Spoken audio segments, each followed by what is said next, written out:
கிராமத்துல ஒருத்தன் தன்னுடைய நகங்களை வெட்டிக்கிட்டு இருந்தான். வெட்டி முடிச்சதும் ஒரு வயசானவர் அவனை பார்த்து, அதெல்லாம் அடுத்தவன் கண்ணில் படுறது மாதிரி போட்டுறாதப்பா, ஆபத்துன்னார். என்ன ஆபத்துன்னு கேட்டான் இவன். எவனாவது பில்லி சூனியம் வைக்கிறவன் எடுத்துட்டு போயிட போறான் அப்படின்னாரு அவர். வேண்டாத ஒருத்தனுக்கு ஏதாவது கெடுதல் பண்ணணும்னா உடனே மந்திரவாதியை தேடி போறது உண்டு. மந்திரவாதி என்ன பண்ணுவார்னா, யாருக்கு சூன்யம் வைக்கணுமோ அவனோட காலடி மண்ணு, முடி, நகம் இதையெல்லாம் அவனுக்கு தெரியாம எடுத்துட்டு வா அப்படிம்பார். இது மட்டும் இல்ல, அழுக்கு துணி, வேறு மனித உருவம் மாதிரி செய்யப்பட்ட பொம்மை இதெல்லாம் கூட மந்திரவாதிகள் பயன்படுத்துறது உண்டு. இதெல்லாம் ஏமாத்து வேலை. மனிதனுடைய முடி, நகம் இதெல்லாம் வெட்ட வெட்ட வளருது இல்லையா, அதனால அதுக்குள்ள உயிர் இருக்கிறதாக ஆதி மனிதர்கள் நம்பி இருப்பாங்க. அதனால மனுஷங்கிட்ட இருந்து அதெல்லாம் பிரிக்கப்பட்ட பிறகும் கூட அதுகளுக்கும் அந்த மனுஷனுக்கும் தொடர்பு இருக்கிறதாக அவங்க நம்பினாங்க. அந்த நம்பிக்கை தொடர்ந்து அதோட விளைவாதான் இன்னைக்கு மந்திரவாதிகள் நகத்தையும் முடியையும் எடுக்கிறாங்க. அந்த நகத்துக்கும் முடிக்கும் ஒரு பாதிப்பு உண்டாக்குனா அது சம்பந்தப்பட்டவனுக்கு போய் சேரும் அப்படிங்கறது அவங்க நினைப்பு. அவ்வளவுதான் விஷயம். இது மாதிரி நம்பிக்கைகள் தான் இன்னைக்கு நகம், முடி இதையெல்லாம் மத்தவங்க கண்ணுல படும்படி போடக்கூடாது அப்படிங்கிற வழக்கத்தை உண்டாக்கி விட்டுது. ஒருத்தர் பேரு என்னன்னு கேட்டு தெரிஞ்சுட்டு போய் அந்த பேரை வச்சு அவனோட ராசி பலனை கணிச்சு அவனுக்கு ஏற்பட இருக்கிற கெட்ட நேரத்துல அவனுக்கு சூன்யம் வச்சா அது உடனே பலிக்கும் அப்படின்னு ஒரு நம்பிக்கை. அது மட்டும் இல்ல, சூன்ய தகட்டுல பேரை எழுதி புதைக்கிறதும் உண்டு. இதனாலதான் பெண்கள் கணவன் பேரை சொல்லாத பழக்கம் ஏற்பட்டுதான். அதாவது பேரை கேட்டுக்கிட்டு போய் ஏதாவது கெடுதல் பண்ணிவிட்டா என்ன பண்றது அப்படிங்கிற பயம். அப்படி ஆரம்பிச்ச பழக்கம்தான் இன்னைக்கு ஏதோ மரியாதைக்காக கணவன் பேரை பிறர் முன்னிலையில சொல்றது இல்லை அப்படிங்கறது மாதிரி ஆயிட்டுது. மந்திரவாதிகள் நம்ம ஊர்ல மட்டும்தான் இருக்கிறாங்கன்னு நினைக்காதீங்க, உலகம் பூரா உண்டு. பிசி தீவில் வாழக்கூடிய மக்கள் என்ன செய்வாங்களாம் தெரியுமா? இது மாதிரி மாந்திரீகம், செய்வன, பில்லி, சூனியம் இதெல்லாம் தங்களை பாதிக்காம இருக்கிறதுக்காக வீட்டை சுத்தி அகழி வெட்டி அதுல தண்ணீரை நிரப்பி வச்சிருவாங்களாம். ஆஸ்திரேலியாவில் இருக்கக்கூடிய பழங்குடி மக்கள் கிட்ட ஒரு பழக்கம், ஏதாவது பழங்கள் சாப்பிட்டா அதோட விதைய தண்ணீர்லயோ அல்லது ஆத்துலயோ போட்டுருவாங்களாம். வெளியில போட்டுட்டா அதை எடுத்து செய்வினைக்கு பயன்படுத்திடுவாங்க அப்படிங்கிற பயம். இது மாதிரி உலகம் பூராவும் செய்வினையின் மூலம் அடுத்தவங்களுக்கு பாதிப்பை உண்டு பண்ண முடியும் அப்படிங்கிற நம்பிக்கை இருக்கத்தான் செய்யுது. பொதுவா எல்லா ஊர்லயுமே நகம், முடி, காலடி மண்ணு, மனித உருவ பொம்மை இததான் மந்திரவாதிகள் பயன்படுத்துறாங்களாம். இந்த பில்லி, சூனியம், செய்வினை இதுல இருக்கிற உண்மை என்ன தெரியுமா? நகமோ முடியோ எதையும் செய்யறது இல்ல, சம்பந்தப்பட்டவனுக்கு ஏற்படுற பயம் இருக்கு பாருங்க, அதுதான் பாதிக்கும். இது மனநிலையை பொறுத்த விஷயம், வேற விஞ்ஞான ரீதியான பாதிப்பு இதுல எதுவும் கிடையாது.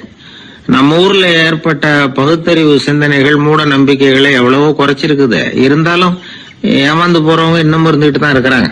இந்த காலத்துல சின்ன குழந்தைகளை கூட ஏமாத்துறது கஷ்டம். ஒரு குழந்தை கேட்டுதான், ஏன்பா பிரார்த்தனை பண்ணுனா நமக்கு எல்லாம் கிடைக்குமா அப்படின்னு தான். ஓ கிடைக்குமே அப்படின்னாராம் அப்பா. நீ வச்சிருக்கிறிய பேனா அது கூட கிடைக்குமா அப்படின்னு கேட்டுதான் குழந்தை. ஓ கிடைக்கும் அப்படின்னாராம். அப்படின்னா நீ வச்சிருக்கிற பேனாவை என்கிட்ட கொடுத்துரு, அதுக்கப்புறம் நீ பிரார்த்தனை பண்ணி வேற ஒரு பேனாவை வாங்கிக்கோ அப்படின்னு தான் அந்த சின்ன குழந்தை. ஒரு ராஜா இருந்தார். அவர் ஒரு பெரிய கோயில் கட்டினார். பல ஊர்கள்ல இருந்து சிற்பிகள்லாம் கொண்டுகிட்டு வந்தார். அழகழகா சிற்பங்களை செய்ய சொன்னார். ஊர்ல உள்ள ஜனங்களும் கோயில் கட்டுறதுக்கு அவங்களால முடிஞ்ச உதவியை செஞ்சாங்க. ராத்திரி பகலா வேலை நடக்குது. கோயில் கொஞ்சம் கொஞ்சமா வசந்துகிட்டே வந்துட்டுது. அந்த ஊர்ல ஒரு வயசான அம்மா இருந்தாங்க, ரொம்ப ஏழை. அவங்களுக்கு மனசுக்குள்ள ஒரு உறுத்தல், இந்த ஊர்ல எல்லாரும் இந்த கோவில் கட்டுறதுக்கு அவங்களால முடிஞ்ச உதவியை பண்ணிட்டு இருக்கிறாங்க, நம்மளால ஒன்றும் பண்ண முடியலையே அப்படின்னு நினைச்சு கவலைப்பட்டாங்க.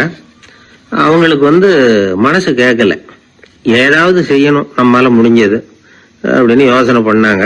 நல்ல வெயில் நேரத்துல சிற்பிகள்லாம் ரொம்ப சிரமப்பட்டு சிலை வடிச்சுக்கிட்டு இருக்கிறாங்கல்ல, அவங்களுக்கு அந்த நேரம் தாகம் எடுக்குமே, அதனால சிரமப்பட்டு ஒரு குடத்துல தண்ணி எடுத்துக்கிட்டு அதை இடுப்புல வச்சுக்கிட்டு மெதுவா கொண்டுகிட்டு அங்க போறது அப்படின்னு முடிவு பண்ணிட்டு அந்த அம்மா போச்சு. அங்க போய் வேலை செய்யறவங்களுக்கு தாகம் எடுக்கிற போலாம் ஒரு கோவலையில தண்ணியை எடுத்து கொடுத்துக்கிட்டு இருக்கிறது. இப்படியே பண்ண ஆரம்பிச்சுட்டு அந்த அம்மா. ஏதோ அந்த அம்மா வேலை முடிஞ்ச ஒரு சின்ன உதவி அது. இப்படி கொஞ்சம் கொஞ்சமா வேலை நடந்தது. கோபுரம் வசந்தது, எல்லா வேலையும் முடிஞ்சது. இனிமே கடைசியா கற்ப கிரகத்தின் மேல விமானம் அமைக்க வேண்டியதுதான் பாக்கி. அந்த வேலையும் ஆரம்பமாச்சு. அந்த சிற்பிகள்லயே அனுபவசாலியான ஒருத்தர் இந்த அம்மாவை தேடிட்டு வந்தார். பாட்டி, உங்ககிட்ட இருக்கிற ஏதாவது ஒரு பொருளை கொடுங்க, அந்த விமானத்துல வைக்கலாம் அப்படின்னு நாங்க நினைக்கிறோம் அப்படின்னார். இந்த அம்மாவுக்கு ஒன்றும் புரியல. ஏதாவது இருந்தாவில கொடுக்கலாம், எதுவும் இல்லையே, என்ன பண்றது யோசனை பண்ணாங்க. இத பாருப்பா, என்கிட்ட என்ன இருக்கு, இந்த வாசப்படியில கிடக்குது, இந்த கல்லு தான் இருக்குது, வேணும்னா இத எடுத்துட்டு போங்க அப்படின்னாங்க. உடனே அந்த கல்லை பேத்து எடுத்துட்டு போயிட்டாங்க அவங்க. அங்க போய் பார்த்தா என்ன ஆச்சரியம், அந்த விமானத்து உச்சியில கலசங்களை அமைக்கிறதுக்கான பிரம்ம எந்திரத்தை மூடுற கருங்கல் ஒண்ணு தேவையா இருந்தது.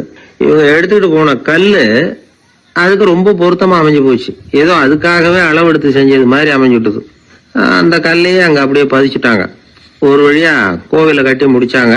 அடுத்தது கும்பாபிஷேகம், அதுவும் ரொம்ப சிறப்பா கோலாகலமா நடந்து முடிஞ்சது. இவ்வளவையும் பார்த்த அந்த ராஜாவுக்கு மனசுக்குள்ள ரொம்ப பெருமையா இருந்தது.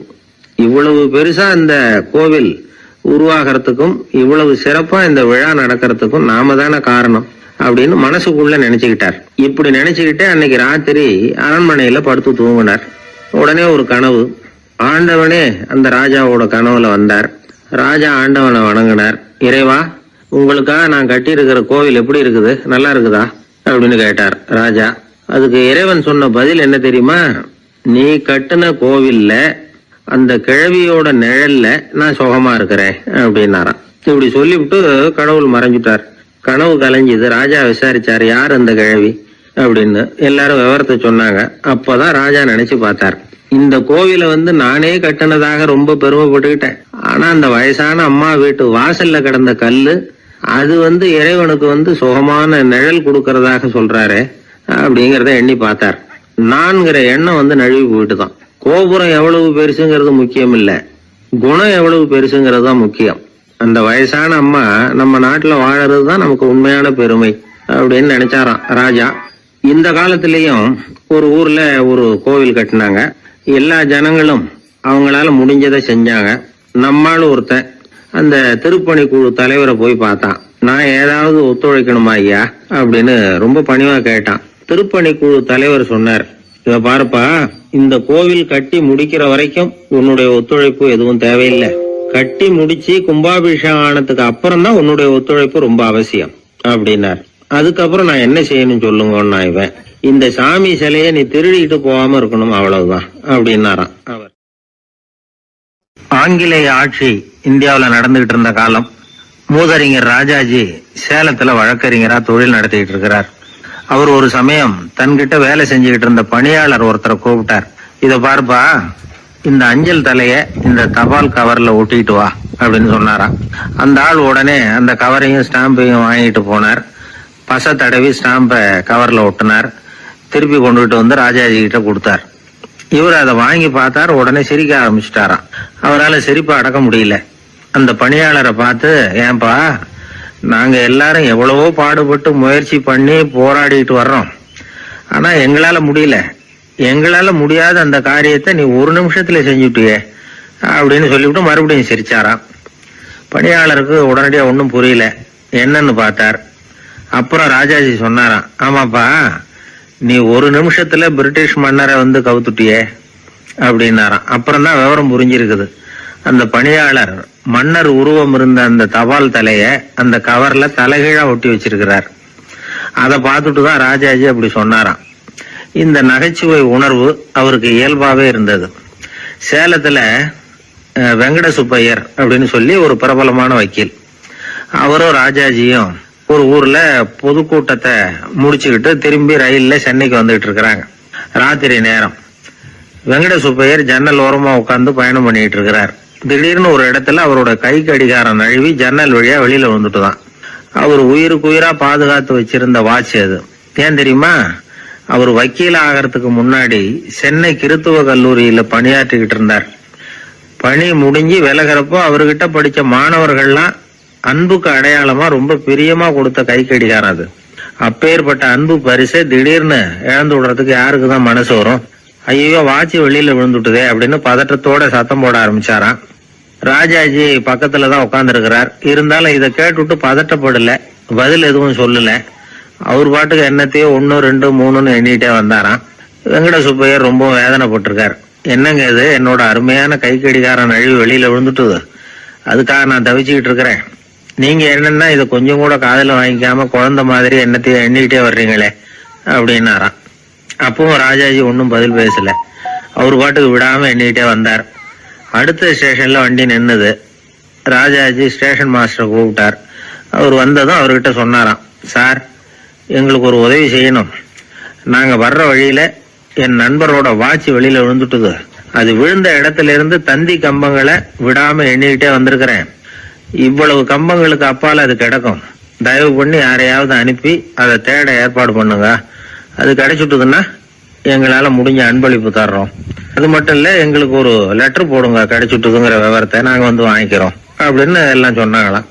அப்படின்னு சொல்லி முகவரியெல்லாம் கொடுத்துட்டு வந்துட்டாங்க அவங்க. கொஞ்ச நாள்ல அந்த கடிகாரமும் வந்து சேர்ந்துட்டுதான்.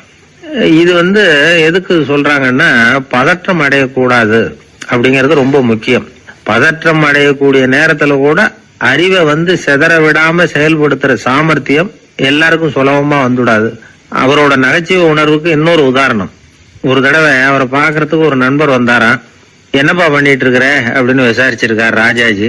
இப்ப நான் நிறைய கதை கட்டுரை எல்லாம் எழுதுறேன் சார், புத்தகம் போடுறேன் அப்படின்னாராம் வந்தவர். அப்படின்னா சாப்பாட்டுக்கு என்ன பண்ற அப்படின்னு கேட்டாராம் ராஜாஜி.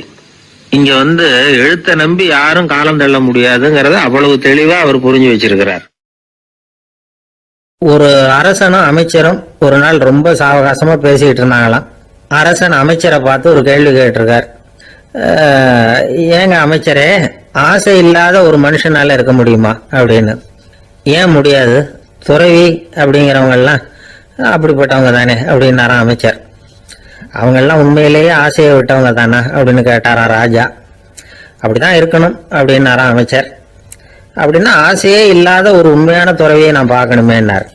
அது என்ன பிரமாதம், அதுக்கு நான் ஏற்பாடு பண்றேன் அப்படின்ட்டார் இவர். சொல்லிவிட்டு உடனே புறப்பட்டு போனார். அங்க இங்க தேடினார். அப்புறம் தான் அவருக்கு புரிஞ்சுது உண்மை துறவியை கண்டுபிடிக்கிறது எவ்வளவு கஷ்டமான காரியம்னு. இருந்தாலும் ராஜா கிட்ட சொல்லியாச்சே, உண்மை துறவியை காட்டுறேன்னு. இப்ப என்ன பண்றது? ராஜா கிட்ட சொன்னபடி நடக்கலைன்னா அவருக்கு கோவம் வந்துடும். அமைச்சர் ஒரு யோசனை பண்ணார். அவருக்கு ஒரு வழி தெரிஞ்சுது. அதுதான் சரின்னு முடிவு பண்ணார். அதாவது அந்த ஊர்ல அவருக்கு தெரிஞ்ச நாடக நடிகர் ஒருத்தர் இருக்கிறார், நல்லா நடிப்பார். அவரை போய் பார்த்தார். இதை பாருப்பா, எனக்காக நீ ஒரு காரியம் செய்யணும்னார். என்னன்னு கேட்டார் அவரு.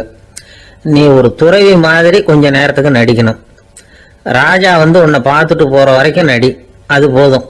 அதுக்காக உனக்கு 10,000 ரூபாய் தரேன் அப்படின்னார். அவர் எந்த காலத்துல இவ்வளவு பணத்தை மொத்தமா பார்த்திருக்கார். அதனால உடனே சரின்னு ஒத்துக்கிட்டார். அமைச்சர் அரண்மனைக்கு திரும்பி வந்தார். என்ன அமைச்சரே, இன்னுமா ஒரு உண்மையான துறவி கிடைக்கலன்னார். உண்மையான துறவி ஒருத்தரை இப்பதான் கொஞ்ச நேரத்துக்கு முன்னாடி பார்த்து பேசிவிட்டு வர்றேன். அவர் நம்ம ஊருக்கு வெளியில குளத்தங்கரையில உள்ள ஒரு ஆலமரத்துக்கு அடியில் உட்கார்ந்துருக்கிறார் அப்படின்னாரு இவரு. அப்படின்னா உடனே புறப்படுங்க அப்படின்னார் ராஜா. பரிவாரங்களோட புறப்பட்டார். அங்க அந்த மரத்தடியில அந்த ஆளு வேஷம் போட்டுக்கிட்டு துறவி மாதிரி உட்காந்துருக்கிறான். ராஜா நேரா போனார். அந்த துறவி காலில் பொத்துன்னு விழுந்து வணங்கினார். உடனே ராணியும் அவர் காலில் விழுந்தாங்க. அடுத்தபடியா அமைச்சர் வந்தார். அவருக்கு தெரியும் இது நம்ம ஆளுதான்னு. இருந்தாலும் என்ன பண்றது, நேரம். அப்புறம் பரிவாரங்கள்லாம் துறவி காலில் விழுந்து ஆசீர்வாதம் வாங்கிட்டாங்க. ராஜா அப்புறமா தங்கத்தட்டுல பொண்ணையும் பொருளையும் வச்சு அந்த துறவி கிட்ட ரொம்ப பணிவா நீட்டுறார். தாங்கள் தயவு பண்ணி இதை ஏத்துக்கணும் அப்படின்னு வேண்டிக்கிட்டார். அந்த துறவி பற்று இல்லாம அதை பார்த்தார். எல்லாத்தையும் திறந்துட்ட எனக்கு இதெல்லாம் எதுக்காக அப்படின்னு சொல்லி அதை மறுத்துட்டாராம். ஆஹா, உண்மையான துறவியை பார்த்துட்டோம் அப்படிங்கிற ஆனந்தம் அரசருக்கு. ரொம்ப நிம்மதியா திருப்தியா திரும்பி வந்தார் அரண்மனைக்கு. அதுக்கப்புறம் அமைச்சர் யாருக்கும் தெரியாம அந்த துறவிகிட்ட ஓடினார். சொன்ன பிரகாரம் பணத்தை நீட்டினார். இந்தப்பா, நான் உங்ககிட்ட சொன்னபடி 10,000 ரூபாய் பணம் எடுத்துக்கோ அப்படின்னார். அந்த ஆள் ராஜா கிட்ட சொன்னது மாதிரியே எல்லாத்தையும் திறந்துட்ட எனக்கு இதெல்லாம் எதுக்காக வேணாம் அப்படின்னு விட்டாராம். நடிச்ச வரைக்கும் போதும்பா, இனிமே இந்த நாடக வசனம்லாம் வேணாம், வேஷத்தை கலைச்சிரு, பணத்தை வாங்கிக்கொண்டார். இல்லைங்க, இது வேஷம் இல்லை, இது வசனமும் இல்லை, இது உண்மை. கொஞ்ச நேரம் துறவி மாதிரி நடிச்சதுக்கே இந்த தேசத்து ராஜா, ராணி, அமைச்சர், பரிவாரங்கள் எல்லாம் என் காலில் விழுந்து வணங்குறாங்க. அப்படின்னா உண்மையான துறவியா இருக்கிறது எவ்வளவு பெருமையான விஷயம். நான் உண்மையான துறவியா ஆக போறேன், அப்படி முடிவும் பண்ணிட்டேன் அப்படின்னார் அந்த நடிகர்.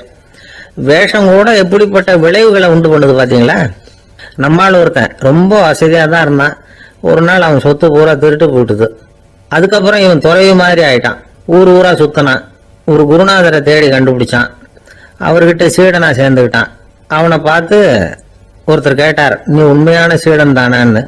இல்லைங்க, சீடன் மாதிரி நடிச்சுக்கிட்டு இருக்கிறேன் அப்படின்னா. அது குரு துரோகம் இல்லையா அப்படின்னு கேட்டார் அவர். இல்லைங்க, நான் பண்ணது குரு துரோகம் இல்லை, என் குரு பண்ணதுதான் துரோகம். என்னுடைய பணத்தை கொள்ளையடிச்சது இவர் தான். அதை எங்க வச்சிருக்காருன்னு கண்டுபிடிக்கிறதுக்காக தான் இவர்கிட்ட வந்து சீடனா சேர்ந்திருக்கிறேன் அப்படின்னானா. ஒரு ஆள் இருந்தான், நிறைய பணம் சம்பாதிச்சான். ஆனா செலவு பண்ண மனசு வரல, கருமி. அவன் என்ன பண்ணா, சேர்த்த பணம் பூராவையும் ஒரு மரத்தடியில புதைச்சி வச்சிருந்தான். வாரத்துக்கு ஒரு தடவை அந்த மரத்தடிக்கு வருவான். புதைச்ச இடத்த ஆவலோட பார்த்துக்கிட்டு இருப்பான். அதுக்கப்புறம் போயிடுவான். அவ்வளவுதான். ஒரு நாள் ஒரு திருடன் வந்தான். இவன் புதைச்சி வச்சிருந்ததெல்லாம் எடுத்துட்டு போட்டான். இது தெரிஞ்சு போச்சு.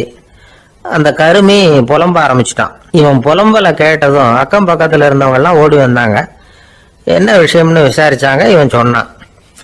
ஒரு பெரியவர் கேட்டார், ஏப்பா வாரம் வந்து இந்த இடத்த பாக்குறதாக சொன்னியே, எப்பவாவது இதுல இருக்கிற பணத்தை எடுத்து செலவு பண்ணிருக்கியா அப்படின்னு கேட்டார். நான் அப்பப்போ வந்து அதை பாக்குறது தான் வழக்கம், அதை தொட்டதே இல்லைன்னு. அவன் சரி அப்படின்னா இப்பவும் நீ அதே மாதிரி வாரம் ஒரு தடவை வந்து இந்த இடத்த பார்த்துட்டு போகலாமே அப்படின்னாராம் அந்த பெரியவர். அதுவும் சரிதானே, எவ்வளவு காலமானாலும் அவன் அந்த பணத்தை எடுத்து செலவு பண்ண போறதில்ல. அப்படி இருக்கிறப்ப உள்ளே பணம் இருந்தாலும் ஒண்ணுதான், இல்லாம போனாலும் ஒண்ணுதான். இதுல இருந்து என்ன புரியுதுன்னா, ஒருத்தர்கிட்ட இருக்கிற பணத்தை கொண்டு அவர் பணக்காரரா ஏழையா அப்படின்னு முடிவு செய்யறது சரியில்லை. அந்த செல்வத்தை அனுபவிக்கிற திறன், பயன்படுத்துற திறன், அதை வச்சுதான் அவர் ஏழையா பணக்காரரா அப்படிங்கிறத நிர்ணயம் பண்ணணும். அதுதான் சரி. செலவு பண்ண தெரியாதவன் சேகரம் பண்ணிட்டே இருக்கிறதுனால என்ன பிரயோஜனம்? தலைமுடியே இல்லாதவன் தாராளமா சீப்புகளை வாங்கி சேகரம் பண்றது மாதிரி தானே இது. சில சமயம் செலவு பண்ண நாம தயாரா இருந்தா கூட அந்த செல்வம் நமக்கு பயன்படுறதில்ல. அரேபியாவில் ஒரு நகை வியாபாரி விலை உயர்ந்த முத்துக்களை எல்லாம் அவர் வச்சு வியாபாரம் பண்ணிட்டு இருந்தார். அவர் ஒரு சமயம் ஒரு பாலைவனம் வழியா போயிட்டு இருக்கிறார் ஒட்டகத்துல. அப்போ திடீர்னு கடுமையான புயல் வீச ஆரம்பிச்சுட்டுது. திசை தவறி இவர் எங்கேயோ வந்துட்டார். கூட வந்தவங்களையும் காணல, எங்க போனாங்களோ தெரியல. இவர் ரொம்ப பயந்து போய் அங்கே எங்கேயுமா அலைஞ்சு திரியிறார். வழியே தெரியல. பசி கடுமையாயிட்டுது. ஒட்டகத்து முதுகுல ஒரு மூட்டை இருந்தது. அதை பிரிச்சு பார்த்தார். உள்ள ஏதாவது இருக்கான்னு தேடி பார்க்கறார். அது வரைக்கும் கண்ணுல தட்டுப்படாத அபூர்வமான ஒரு பை கண்ணில் பட்டுது. ஆஹா, அதுல ஏதாவது சாப்பிட்றதுக்கு இருக்கும் அப்படின்னு நினைச்சு ஆவலா அதை பிரிச்சு பார்க்கறார். அந்த பையில விலை உயர்ந்த முத்துக்கள் நிறைய இருந்துதான். அப்பதான் அவர் நினைச்சாராம், விலை உயர்ந்த முத்துக்கள் கூட சாப்பிட்றதுக்கு உணவாக முடியாது அப்படிங்கிறத புரிஞ்சுக்கிட்டாராம். எந்த நேரத்துல எது நமக்கு தேவையோ அது நமக்கு தாராளமா கிடைக்கணும். அப்படி அது கிடைக்கிறதுக்கு நம்ம கிட்ட இருக்கிற செல்வம் பயன்படணும். அது நமக்கும் பயன்படலாம், நம்ம மூலமா அடுத்தவங்களுக்கும் பயன்படலாம். அதுதான் செல்வத்தின் பயன். ஒரு மரத்தடியில ஒருத்தன் உட்காந்து அழுதுகிட்டு இருந்தான். அந்த பக்கமா வந்த இன்னொருத்தன் ஏப்பா அழுதுகிட்டு இருக்கிறேன்னு கேட்டான். இந்த இடத்துலதான் பூமிக்கு அடியில பணம் இருக்குது, புதைச்ச இடம் தெரியல, அதான் அழறேன் அப்படின்னா. நல்லா ஞாபகப்படுத்தி பாரு, எந்த இடத்துல புதைச்ச அப்படின்னு கேட்டான் இவன்.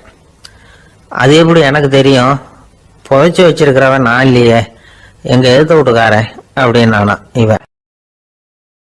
அந்த ஆளு என்ன கண்ணா பண்ணான்னு திட்டி விட்டான் சார், அதை நினைச்சா எனக்கு ரொம்ப வருத்தமா இருக்கு அப்படின்னு சொல்லி கவலைப்பட்டார் ஒருத்தர். இதுல கவலைப்படுறதுக்கு என்ன இருக்குது அப்படின்னாரு ஒரு பெரியவர். அவர் ஒரு மகான். என்ன சார் இப்படி சொல்றீங்க, ஒருத்தர் நம்ம பார்த்து திட்டுனா வருத்தமா இருக்காதா அப்படின்னார். அது எப்படி வருத்தமா இருக்கும், திட்டுறதுங்கிறது என்ன, அது வெறும் சத்தம் தானே அப்படின்னார் அந்த பெரியவர்.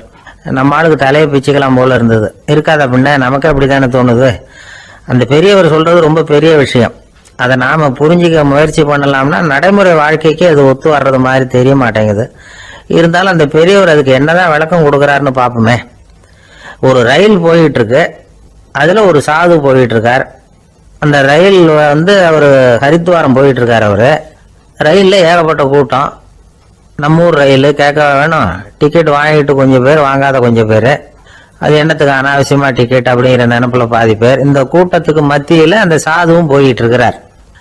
உட்கார்றதுக்காக இருந்த இடத்துல ஒரு ஆள் படுத்திருக்கிறான். கொஞ்சம் முரட்டு ஆசாமி.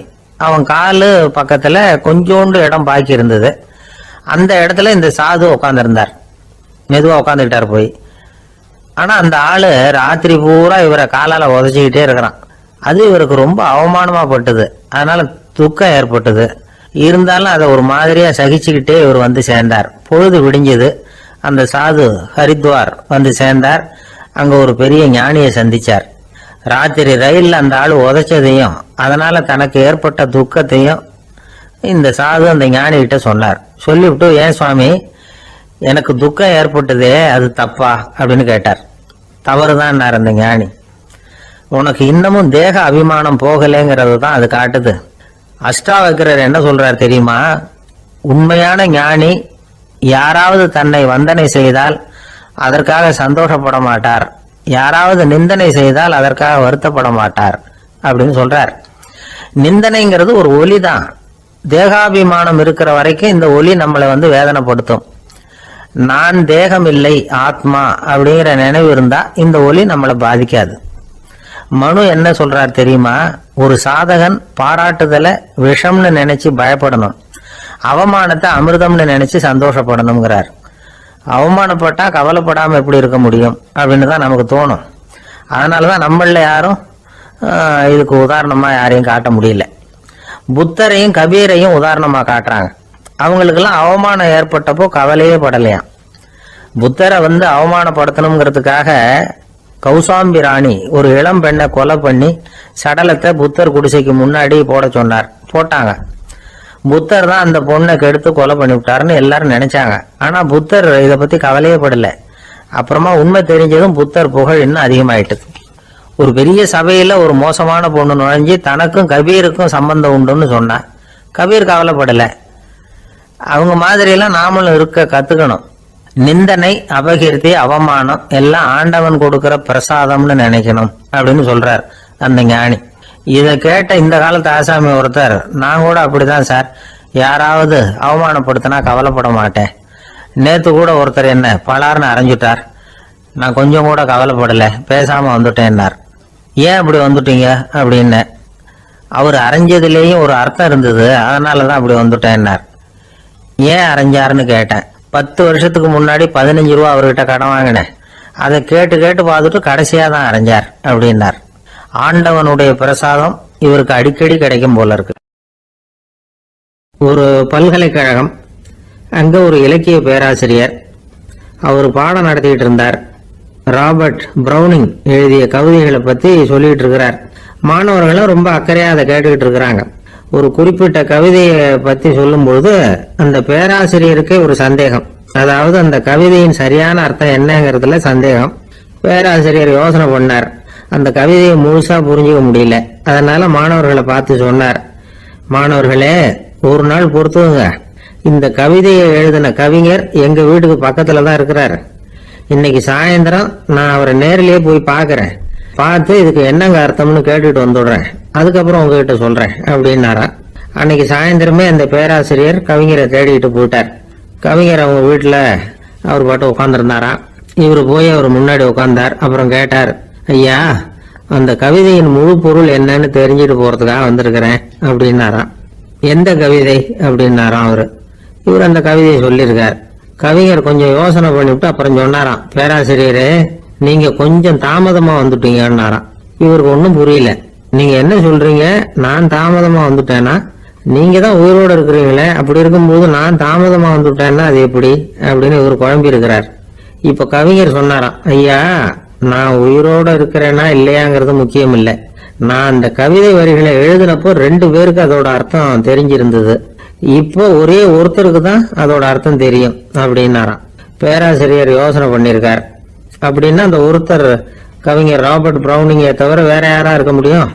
இவர் தான் அப்படிங்கறத அவர் மனசுல நினைச்சுக்கிட்டார். அதனால சொன்னார், ஐயா, நான் தாமதமா வரல, அந்த கவிதையின் பொருள் என்ன அது சொல்லுங்கன்னார். பேராசிரியரே, நான் சொல்றது உங்களுக்கு புரியலன்னு நினைக்கிறேன். நான் இந்த வரிகளை எழுதினப்போ 2 பேருக்கு அதோட அர்த்தம் தெரிஞ்சிருந்தது. அந்த 2 பேர் யாருன்னா, ஒருத்தர் ராபர்ட் பிரௌனிங், அதாவது நான், இன்னொருத்தர் கடவுள்.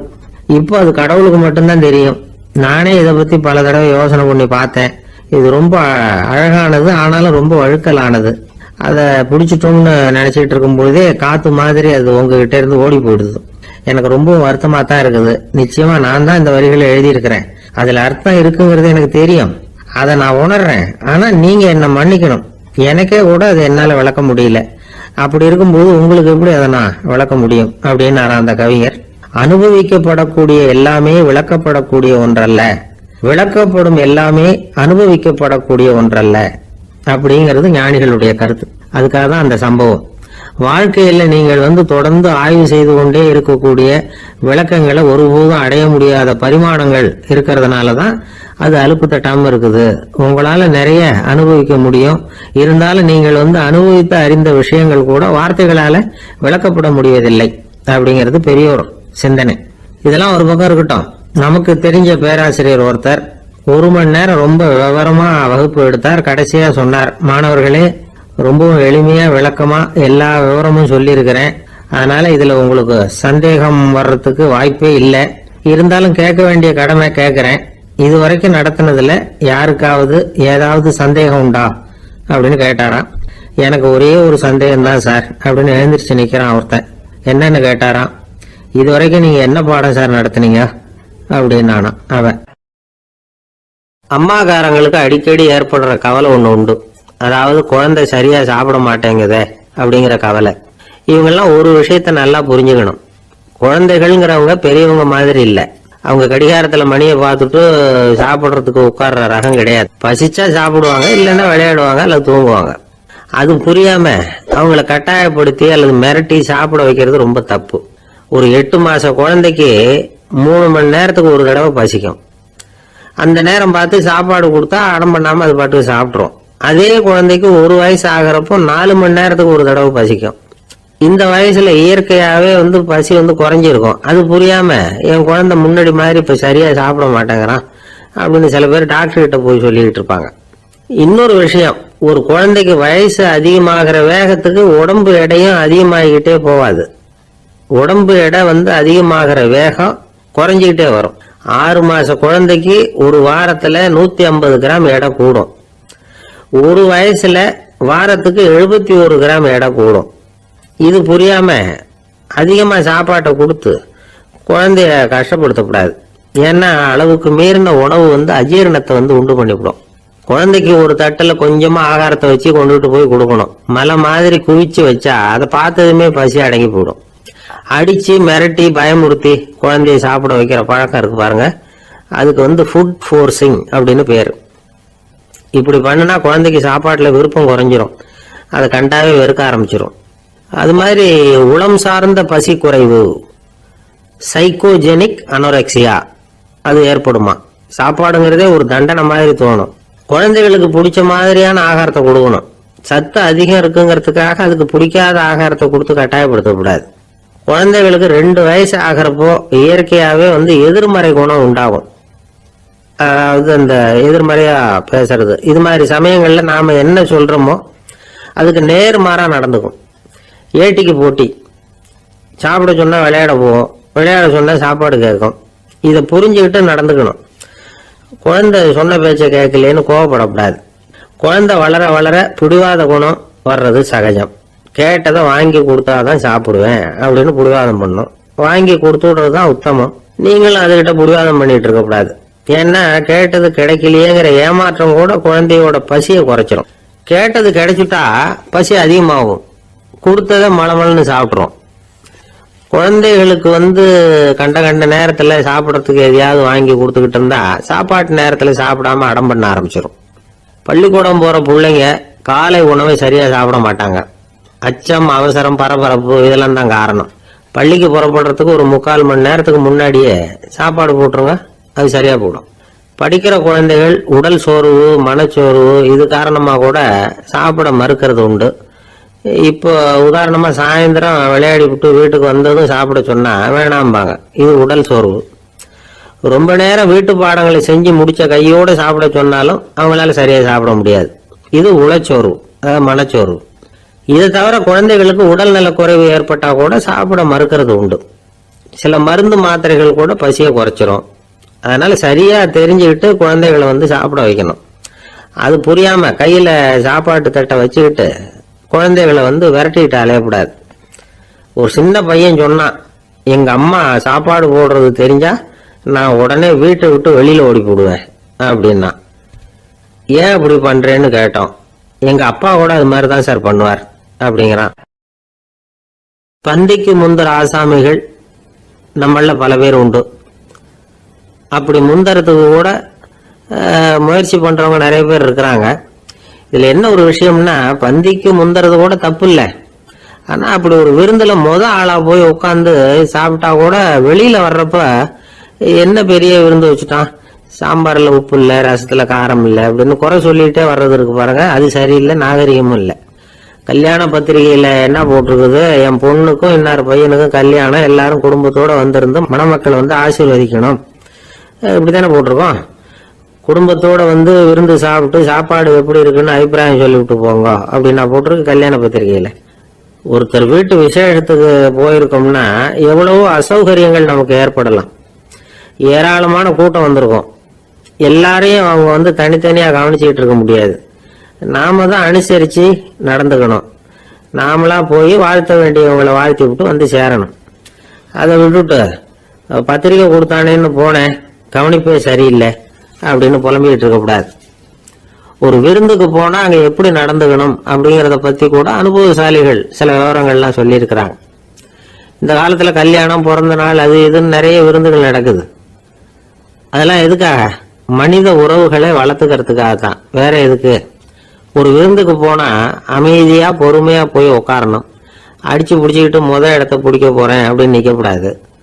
முதல் பந்தி நடந்துகிட்டு இருந்தா அது முடிஞ்சு இலை எடுத்து சுத்தம் பண்ணதுக்கு அப்புறம் போய் உட்கார்றது தான் நாகரீகம். இலை எடுக்கிறதுக்கு முன்னாடியே அங்க போய் உட்காந்தா நல்லா இருக்காது. நீங்க சாப்பிட்டுட்டு உட்காந்துருக்கீங்களா, சாப்பிட்றதுக்கு உட்காந்துருக்கீங்களா, பாக்குறவங்களுக்கு சந்தேகம் வந்துடும். அதே மாதிரி இலையில எல்லா ஐட்டமும் பரிமாறினதுக்கு அப்புறம் சாப்பிட ஆரம்பிக்கணும். ஒவ்வொரு ஐட்டமா வைக்க வைக்க நாம பாட்டுக்கு எடுத்து உள்ள தள்ளிட்டே இருந்தோம்னா எதை வச்சோம் எதை வைக்கலன்னு பரிமாறினவரே குழம்பி போடுவார். ஏன்னா எப்போ பார்த்தாலும் இலை காலியாவே இருக்கும். சாப்பிட்றப்போ உங்க சாப்பாட்டையே நீங்க கவனிக்கணும். அடுத்தவங்க இலையில என்ன இருக்கு, பக்கத்துல இருக்கிறவர் எதை அதிகமா சாப்பிடுறார், இதெல்லாம் நமக்கு என்னத்துக்கு? எல்லாரும் சாப்பிட்டு முடிக்கிற வரைக்கும் பொறுமையா இருக்கிறது தான் நல்லது. நீங்க மட்டும் திடீர்னு பாதியில எழுந்திரிச்சு பக்கத்துல இருக்கிறவங்களுக்கு சங்கடமா இருக்குமேங்கிறதெல்லாம் யோசிக்காம நீங்க பாட்டு எழுந்திரிச்சு போக கூடாது. பக்கத்துல உள்ளவங்க உங்களை எழுந்திரிக்க சொன்னா எழுந்திரிச்சு போகலாம். விருந்துகள்ல சாப்பாட்டை வீணாக்குறதே ஒரு நாகரிகமா போட்டுது இந்த காலத்துல. சாப்பாட்டுக்கே கஷ்டப்பட்டுக்கிட்டு பல பேர் இந்த உலகத்துல இருக்கிறப்போ சாப்பாட்டை வீணாக்குறது எவ்வளவு பெரிய மோசம்ங்கிறத நினைச்சு பார்க்கணும். வேணுங்கிற அளவுக்கு கேட்டு வாங்கி சாப்பிட்றதுதான் முறை. விருந்துல இந்த பஃபே அப்படின்னு சொல்லி ஒரு முறை சொல்றாங்கல்ல, அதாவது உணவு வகைகளை எல்லாம் பொதுவா ஒரு இடத்துல வச்சுடுறது, நமக்கு தேவையானதை நாமே எடுத்து ஒரு தட்டில் போட்டுக்கிட்டு சாப்பிட வேண்டியது. இதுல கூட சில பேர் தேவைக்கு அதிகமா எடுத்து போட்டுக்கிட்டு வீணாக்குறாங்க. சில சமயம் வந்து கடைசியா சாப்பிட போறவங்களுக்கு எல்லா ஐட்டமும் கிடைக்காம போகலாம்.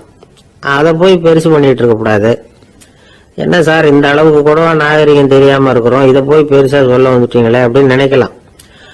ஒருத்தர் ரெண்டு பேருக்கு இந்த விவரம் தேவைப்படலாம். அவங்க காதலே இது விழட்டுமேங்கிறதுக்காக தான் இது. ஒரு பெரிய கல்யாண விருந்து நடந்துகிட்டு இருந்தது.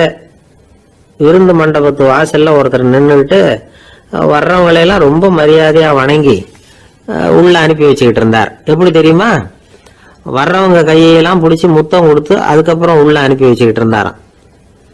கூட்டம்லாம் முடிஞ்சதுக்கு அப்புறம் அவர்கிட்ட போய் கேட்டிருக்கிறாங்க, சார் நானும் எவ்வளவோ விருந்துகளுக்கு போயிருக்கிறேன், இருந்தாலும் இவ்வளவு மரியாதையா வர்றவங்க கைக்கெல்லாம் முத்தம் கொடுத்து வரவேற்கிறத இங்கதான் பாக்குறேன் அப்படின்னு சொன்னாங்க. அதுக்கு அவரு சொன்னார், அட போங்க சார், நான் முத்தம் கொடுக்கல, முந்தின பந்திக்கு வந்து சாப்பிட்டவங்களே அடுத்த பந்திக்கும் வர்றாங்களான்னு மோந்து பார்த்து அனுப்பி வச்சுக்கிட்டு இருந்தேன் அப்படின்னார். ஒரு ஊர்ல ஒரு ராஜா இருந்தார். பெரிய அரண்மனையில தான் இருக்கிறார். எல்லா வசதியும் இருந்தது. இருந்தாலும் அவர் எல்லாரும் சொல்றது எப்படி தெரியுமா, பிச்சைக்கார ராஜா. அப்படி ஒரு பேர் அவருக்கு நிலைச்சு போச்சு. ஜனங்களும் சரி மற்ற தேசங்கள்ல உள்ளவங்களும் சரி அவர் அந்த பேர் சொல்லியே குறிப்பிடுறது வழக்கமா போட்டுது. இது அவருக்கு ரொம்ப கவலையா போச்சு. என்ன இது, நம்மளை தேடி வர்றவங்களுக்கெல்லாம் நாம சோறு போடுறோம், நம்ம புகழ்ந்து பாடல் ஏற்றி கொண்டு வர்ற புலவர்களுக்கெல்லாம் அவங்க எப்படி வந்தாலும் ஒருவேளை சோறு போடணுங்கிறது உத்தரவு. இவ்வளவுலாம் செஞ்சும் நம்மளை போய் பிச்சைக்கார ராஜான்னு எல்லாரும் சொல்றாங்களே, அது எதுக்காக இப்படி சொல்றாங்க? இதுதான் ராஜாவுக்கு குழப்பம். சரி, இதை பத்தி நம்ம அமைச்சர்கள் கிட்ட கேட்கலாமா அப்படின்னு யோசனை பண்ணார். இந்த விஷயத்த போய் அவங்க கிட்ட எப்படி கேட்கறதுன்னு அவருக்கு தயக்கமா இருந்தது. கௌரவ குறைச்சலா தெரிஞ்சது அவருக்கு. சரி, சாதாரண குடிமக்கள் கிட்ட இதை பத்தி கேட்கலாமா அப்படின்னு யோசனை பண்ணார். கேட்கலாம், ஆனா அவங்க யாரும் ராஜா முன்னாடி வந்து நின்று தைரியமா பேசக்கூடிய அளவுக்கு இல்லை. ராஜாவோட குழப்பம் நாளுக்கு நாள் அதிகமா போச்சு.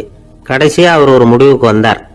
அதாவது இதை பத்தி ஒரு பிச்சைக்காரங்கிட்டே கேட்டு பார்த்துட்டா என்ன. இதுதான் அவர் பண்ண முடிவு. உடனே மாறு வேஷம் போட்டுக்கிட்டு நகரவலம் போனார். ஒரு பிச்சைக்காரனை கண்டுபிடிச்சார். இதை பாருப்பா, நம்ம ராஜாவை எல்லாரும் பிச்சைக்கார ராஜான்னு சொல்றாங்களே, அதுக்கு என்ன காரணமா இருக்கும் அப்படின்னு கேட்டார். அதுக்கு அவன் சொல்றான், இதுக்கான பதில இன்னும் ஒரு 30 நாள்ல சொல்றேன் அப்படின்னா. உடனே இவருக்கு சந்தோஷம். உண்மையை அவங்ககிட்ட சொன்னார். நான் வேற யாரும் இல்லை, நான் தான் இந்த நாட்டு ராஜா. இப்ப நீ என் கூடவே வந்துரு, அரண்மனையிலேயே தங்கிக்கோ. 30 நாள் கழிச்சு எனக்கு பதில் சொல்லிவிட்டு அதுக்கப்புறமா நீ போகலாம் அப்படின்னு சொல்லி அழைச்சிட்டு வந்துட்டார். அரண்மனையில ஒரு மூலையில அவன் தங்கறதுக்கு இடம் கொடுத்தார். தினம் 2 வேளையும் இவனுக்கு சோறு போடுங்க அப்படின்னு உத்தரவு போட்டார். ராஜா கொடுத்த இடத்துல போய் உக்காந்துக்கிட்டான் அந்த பிச்சைக்காரன்.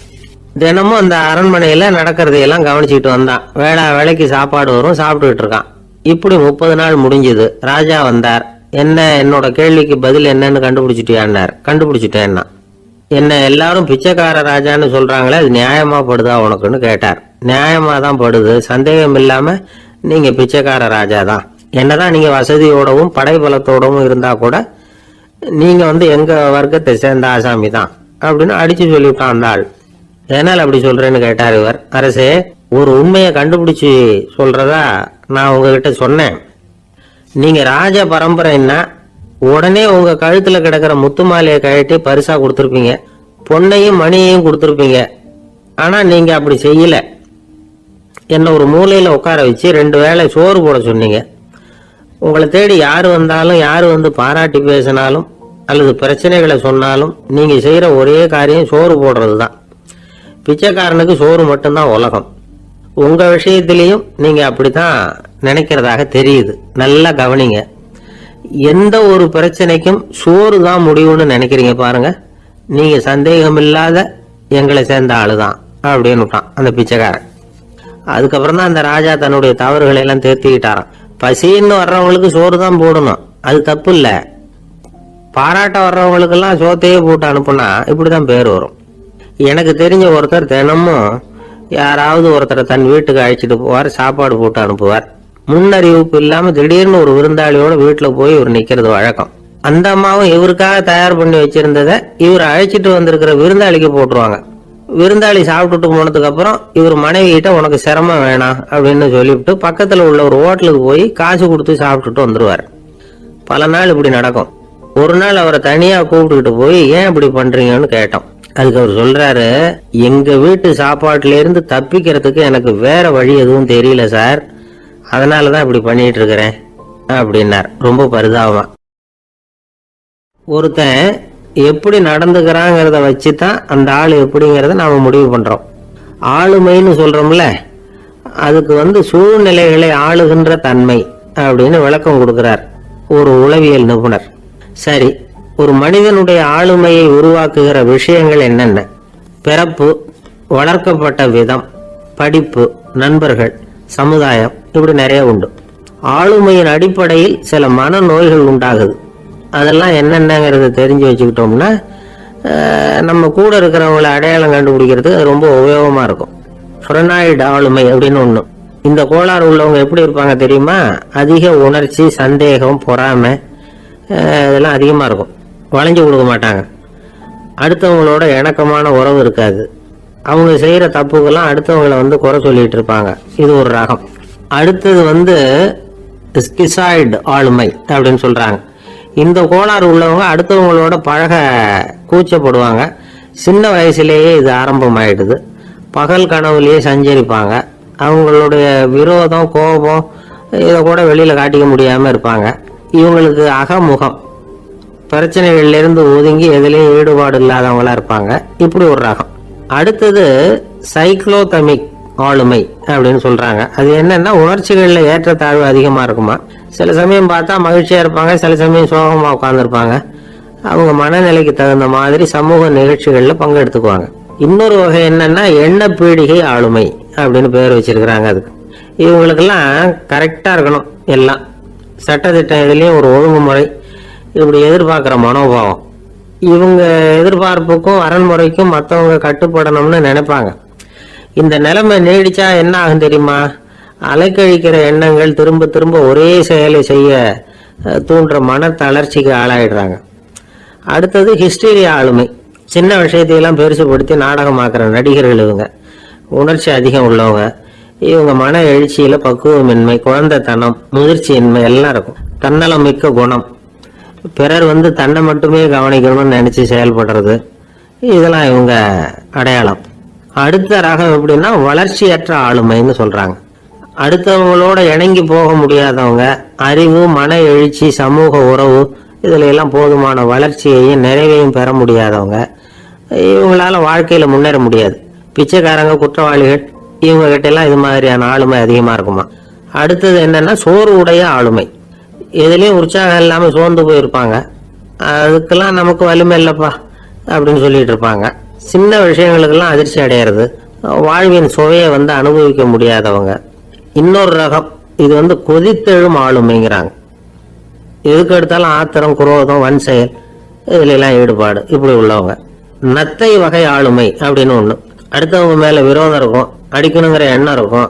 ஆனா அதை அப்படியே வெளியில காட்டாம அதே சமயம் அமைதியான முறையில வெறுப்பை வெளிக்காட்டுற ரகம்.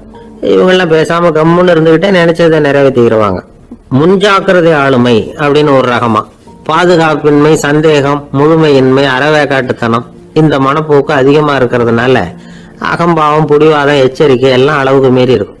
இதுவரைக்கும் நாம பேசிக்கிட்டு இருந்த ஆளுமை பண்புகள் அளவுக்கு அதிகமா போயிட்டுதுன்னா ஆளுமை கோளாறுகள் ஏற்படும். அதன் அடிப்படையில மனவியாதிகள் வருமா. அதனால இணக்கமான, எல்லாரும் விரும்புகிற இயல்பான ஆளுமையை பெறுவதற்கு நாம முயற்சி செய்யணும் அப்படிங்கிறது மனோதத்துவ நிபுணர்களுடைய ஆலோசனை. ஒருத்தர் ஒரு மனோதத்துவ டாக்டரை தேடிட்டு வந்தாராம். டாக்டர், எனக்கு மனசுல ஏதோ வியாதி, ஆளுமை கோளாறு, அதாவது எனக்கு சீக்கிரமா செத்து போனா தேவையில்லைன்னு தோணுது அப்படின்னாராம். உடனே அந்த டாக்டர், சரி அப்படின்னா இங்கேயே இருங்க, நான் வைத்தியம் பாக்குறேன் அப்படின்னாராம். ஆபீஸ் முடிஞ்சு வீட்டுக்கு போற சமயத்துல ஒருத்தர் கடைக்கு போய் ஸ்வீட் வாங்கினார். சரி, வீட்டுக்கு பிள்ளைங்களுக்கு தான் வாங்கிட்டு போறார் அப்படின்னு மற்றவங்க நினைச்சாங்க. அவர் அப்படி செய்யல. அந்த இடத்துலயே பொட்டலத்தை பிரிச்சார். திருட மாதிரி அப்படியே சுத்தி ஒரு தரம் பார்த்துக்கிட்டார். யாரும் தெரிஞ்சவங்க இல்லைங்கிறத முடிவு பண்ணிட்டு அவசரமா அதை அப்படியே போட்டு முழுகிவிட்டு கையை தொடச்சிக்கிட்டு நல்ல புள்ள மாதிரி நடந்து போக ஆரம்பிச்சிட்டார். அவர் யாருன்னா, அவரோட பிரச்சனை எல்லாருக்கும் தெரியாது, சில பேருக்கு தான் தெரியும். அதாவது அவர் உடம்புல சர்க்கரை இருக்குன்னு டாக்டர் சொல்லிவிட்டாராம். அதனால வீட்டில் சர்க்கரையே இவர் கண்ணில் காட்டுறதில்ல. அதனால இவர் யார் கண்ணிலையும் படாமல் இப்படிப்பட்ட வேலைகள்லாம் செய்கிறது வழக்கம். யாருக்கும் தெரியாமல் இப்படி ஸ்வீட்டை வாங்கி சாப்பிட்டுட்டு அவர் பாட்டுக்கு போயிடுறது. இப்படிப்பட்டவங்களுக்கெல்லாம் கொஞ்சம் ஆறுதலான தகவல் இன்னைக்கு. அது என்னன்னா, நாம சாப்பிடுற சர்க்கரைக்கும் நம்ம உடம்புல உள்ள சில கோளாறுகளுக்கும் அப்படி என்னதான் சம்பந்தம் இருக்குது. இதை பத்தி சமீபத்துல சில ஆராய்ச்சிகள்லாம் நடந்திருக்குது. ஏன்னா சர்க்கரைன்னாவே விஷம் மாதிரி அதை பார்க்கறவங்களும் சில பேர் உண்டு. சின்ன பிள்ளைங்களுக்கு வயத்துல பூச்சி உண்டாகிறதுல இருந்து பெரியவங்களுக்கு நீரிழிவு வர்ற வரைக்கும் எல்லாத்துக்கும் சர்க்கரை தான் காரணம்னு சொல்லிட்டு இருக்கிறோம். ஆனா அந்த அளவுக்கு பயப்பட வேண்டிய அவசியம் இல்லை அப்படின்னு சொல்றாங்க. சர்க்கரை வியாதி, இருதய நோய், பித்த நீர்ப்பை நோய் இதெல்லாம் சில நோய்கள்லாம் நாம சாப்பிட்ற சர்க்கரைக்கும் தொடர்பு இருக்குன்னு நினைக்கிறோம். ஆனா அப்படி சம்பந்தம் உண்டுங்கிறதுக்கு போதுமான அளவுக்கு ஆதாரம் இல்லை அப்படிங்கிறாங்க ஆராய்ச்சியாளர்கள். ஒரே ஒரு சம்பந்தம் தான் உறுதியா இருக்குதான். அதுவும் இந்த பல் சிதைவு அப்படின்னு இருக்கு இல்லையா, அந்த சர்க்கரை சாப்பிட்றதுக்கும் இந்த பல் சிதைவுக்கும் சம்பந்தம் இருக்கு அப்படிங்கிறத மட்டும் உறுதியா சொல்றாங்க. சர்க்கரைன்னா நாம சாப்பிட்ற ஜீனி மட்டும் இல்லை, பழம், காய்கறி, பால், தேன் இப்படி எல்லாத்துலேயும் அது இருக்குது. கேரட்டு கொடுக்குற சத்துல 88% சர்க்கரை, ஆப்பிள் கொடுக்குற சக்தியில் 95% சர்க்கரை. இது ஜீனி சர்க்கரை, இது ஆப்பிள் சர்க்கரை அப்படிங்கிற வித்தியாசம்லாம் உடம்புக்கு கிடையாது. ரெண்டுமே உடனடியாக சக்தி கொடுக்குது. ஒரு ஸ்பூன் சர்க்கரையில் 16 கலோரி தான் சத்து இருக்குது. அதிகமாக சர்க்கரை சாப்பிட்டா நீரிழிவு வந்துருங்கிறது தப்பான ஒரு அபிப்பிராயம்.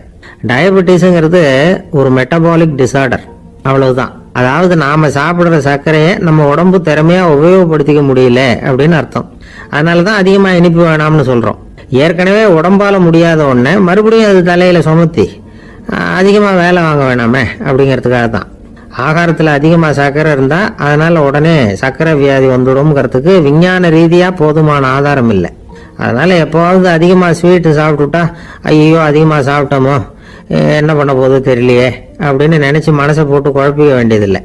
பொதுவாக எதுவுமே அதிகமாக வேண்டாம், எல்லாம் சீராக இருந்தால் போதும். நீரிழிவுங்கிறது புதுசாக வந்துட்ட ஒரு நோய் இல்லை, ரொம்ப காலமாகவே இருக்கிற ஒன்று தான். நம்ம முன்னோர்கள் இதை மதுமேகம் அப்படின்னு சொல்லுவாங்க. அதை கட்டுப்படுத்துறதுக்கு அவங்களே சில வழிமுறையை சொல்லி வச்சிருக்கிறாங்க. அது என்னென்னா வேற ஒன்றும் இல்லை, இந்த பாவக்காய், முள்ளங்கி, அருகம்புல், அவ்வளவுதான். வெள்ளை முள்ளங்கி இருக்குல்ல, அதை வாரத்துக்கு 3 நாள் சாப்பிட்டுக்கிட்டு வாங்க. நூலுக்கோல் ரொம்ப நல்லது. இல்லைன்னா முள்ளங்கி சாறு 1 ounce சாப்பிட்டுட்டு வரலாம். ரத்தத்தில் சேர்ற சர்க்கரை அளவு இதெல்லாம் கட்டுப்படுத்துது. சிறுநீரில் காணப்படுகிற சர்க்கரை அளவையும் சமநிலைப்படுத்துது. தினமும் ஆகாரத்தில் கோதுமை, கேழ்வரகு, வெந்தயம், கருவேப்பிலை, சோயாபீன்ஸ் எது கிடைக்குதோ சேர்த்துக்கலாம். இப்படிலாம் செஞ்சுக்கிட்டு வந்தால் அப்புறம் வீட்டுக்கு தெரியாமல் கடையில் போய் நின்றுக்கிட்டு ஸ்வீட் வாங்கி திருட்டுத்தனமாக சாப்பிட வேண்டிய அவசியமே உங்களுக்கு வராது. 2 ஆசாமிகள் கடற்கரையில் உட்காந்து சாவகாசமாக பேசிக்கிட்டு இருந்தாங்களாம். ஒருத்தர் சொன்னார், இன்னொருத்தருக்கு தெரியாமல் ஸ்வீட்டு சாப்பிட்றதே எப்பவும் இடைஞ்சல் தான் சார். நேற்றுக்கு பாருங்கள் அப்படி தான் சாப்பிட்டுக்கிட்டு இருந்தேன், வீட்டுக்காரி கண்ணில் போட்டு விட்டுது, அதுக்கப்புறம் ஒரே ரகலையாக போச்சு அப்படின்னாரா. எனக்கு கூட அப்படி தான் சார் ஆயிட்டுது, ஒரே ரகலை அப்படின்னாரா இன்னொருத்தர். நீங்கள் சாப்பிட்டதும் உங்கள் வீட்டுக்காரங்க கண்ணில் போட்டு விட்டுதா சார் அப்படின்னு கேட்டிருக்காரு இவர். அதுக்கு அவர் சொன்னாராம், அப்படி இல்லை சார், கடைக்காரர் கண்ணில் போட்டு விட்டுதோ, நான் அவருக்கு தெரியாமல் அந்த ஸ்வீட்டை அவர் கடையிலேருந்து எடுத்திருந்தேன் அப்படின்னு விளக்கம் கொடுத்தாராம் இந்த ஆள். ஒருத்தர் முகத்தை தொங்க போட்டுக்கிட்டு ஒரு மாதிரியாக வந்தார். என்ன விஷயம்னு விசாரித்தேன். என்னுடைய நண்பன் ஒருத்தங்கிட்ட கருத்து வேறுபாடு, இனிமேல் நமக்குள்ளே எந்த சம்மந்தமும் வேணாம்னு நட்பை முறிச்சிட்டு வந்துட்டேன்னா. நண்பர்கள்னு இருந்தால் கருத்து வேறுபாடு வரத்தான் செய்யும்னு. கருத்து வேறுபாடு வராமல் இருக்கிறதுக்கு ஏதாவது வழி உண்டா அப்படின்னு கேட்டாங்க. அதை பற்றி நிபுணர்கள் சில யோசனைகளை சொல்லியிருக்கிறாங்கன்னு. முதல் விஷயம் என்னென்னா, உங்கள் நண்பனுக்கு ஒரு செய்தி சொல்லணும்னா அதை நீங்களே நேரடியாக சொல்லுங்கள், அல்லது உங்கள் கைப்பட கடிதம் எழுதுங்க. அதாவது நேரடி தொடர்பு முக்கியம். அதை விட்டுட்டு இன்னொருத்தர் மூலமாக நண்பர்களுக்கு செய்தி அனுப்புனா நீங்கள் சொல்கிற செய்தி அப்படியே போய் சேராது, அது சேதமாயிடும். கூட்டி குறைச்சி சொல்லிவிடுவாங்க, அது குழப்பத்தில் கொண்டாந்து விட்டுரும். இது ஒரு யோசனை. 2வது யோசனை என்னன்னா, நீங்கள் ஒரு நல்ல காரியத்தை செய்யும் பொழுது உங்கள் நண்பரையும் சேர்த்துக்குங்க, அவருக்கும் அதில் ஒரு ஈடுபாட்டை உருவாக்குங்க.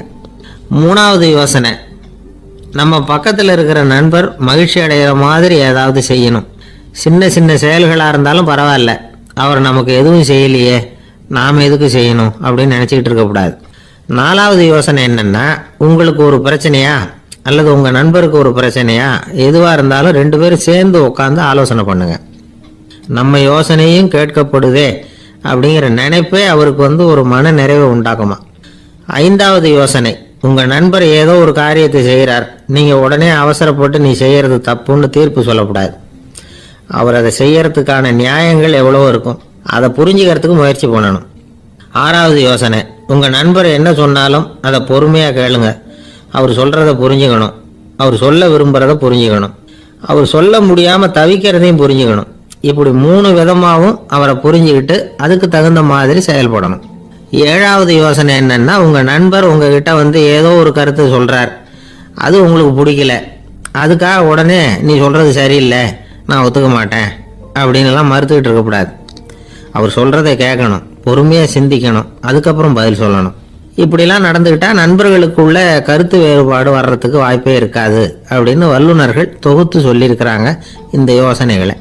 எனக்கு தெரிஞ்ச சில நண்பர்கள் உண்டு, அவங்களுக்குள்ளேயும் கருத்து வேறுபாடுகள் வராமல் இருக்கிறதுக்கு சில நுட்பங்களை கையாளுறது உண்டு.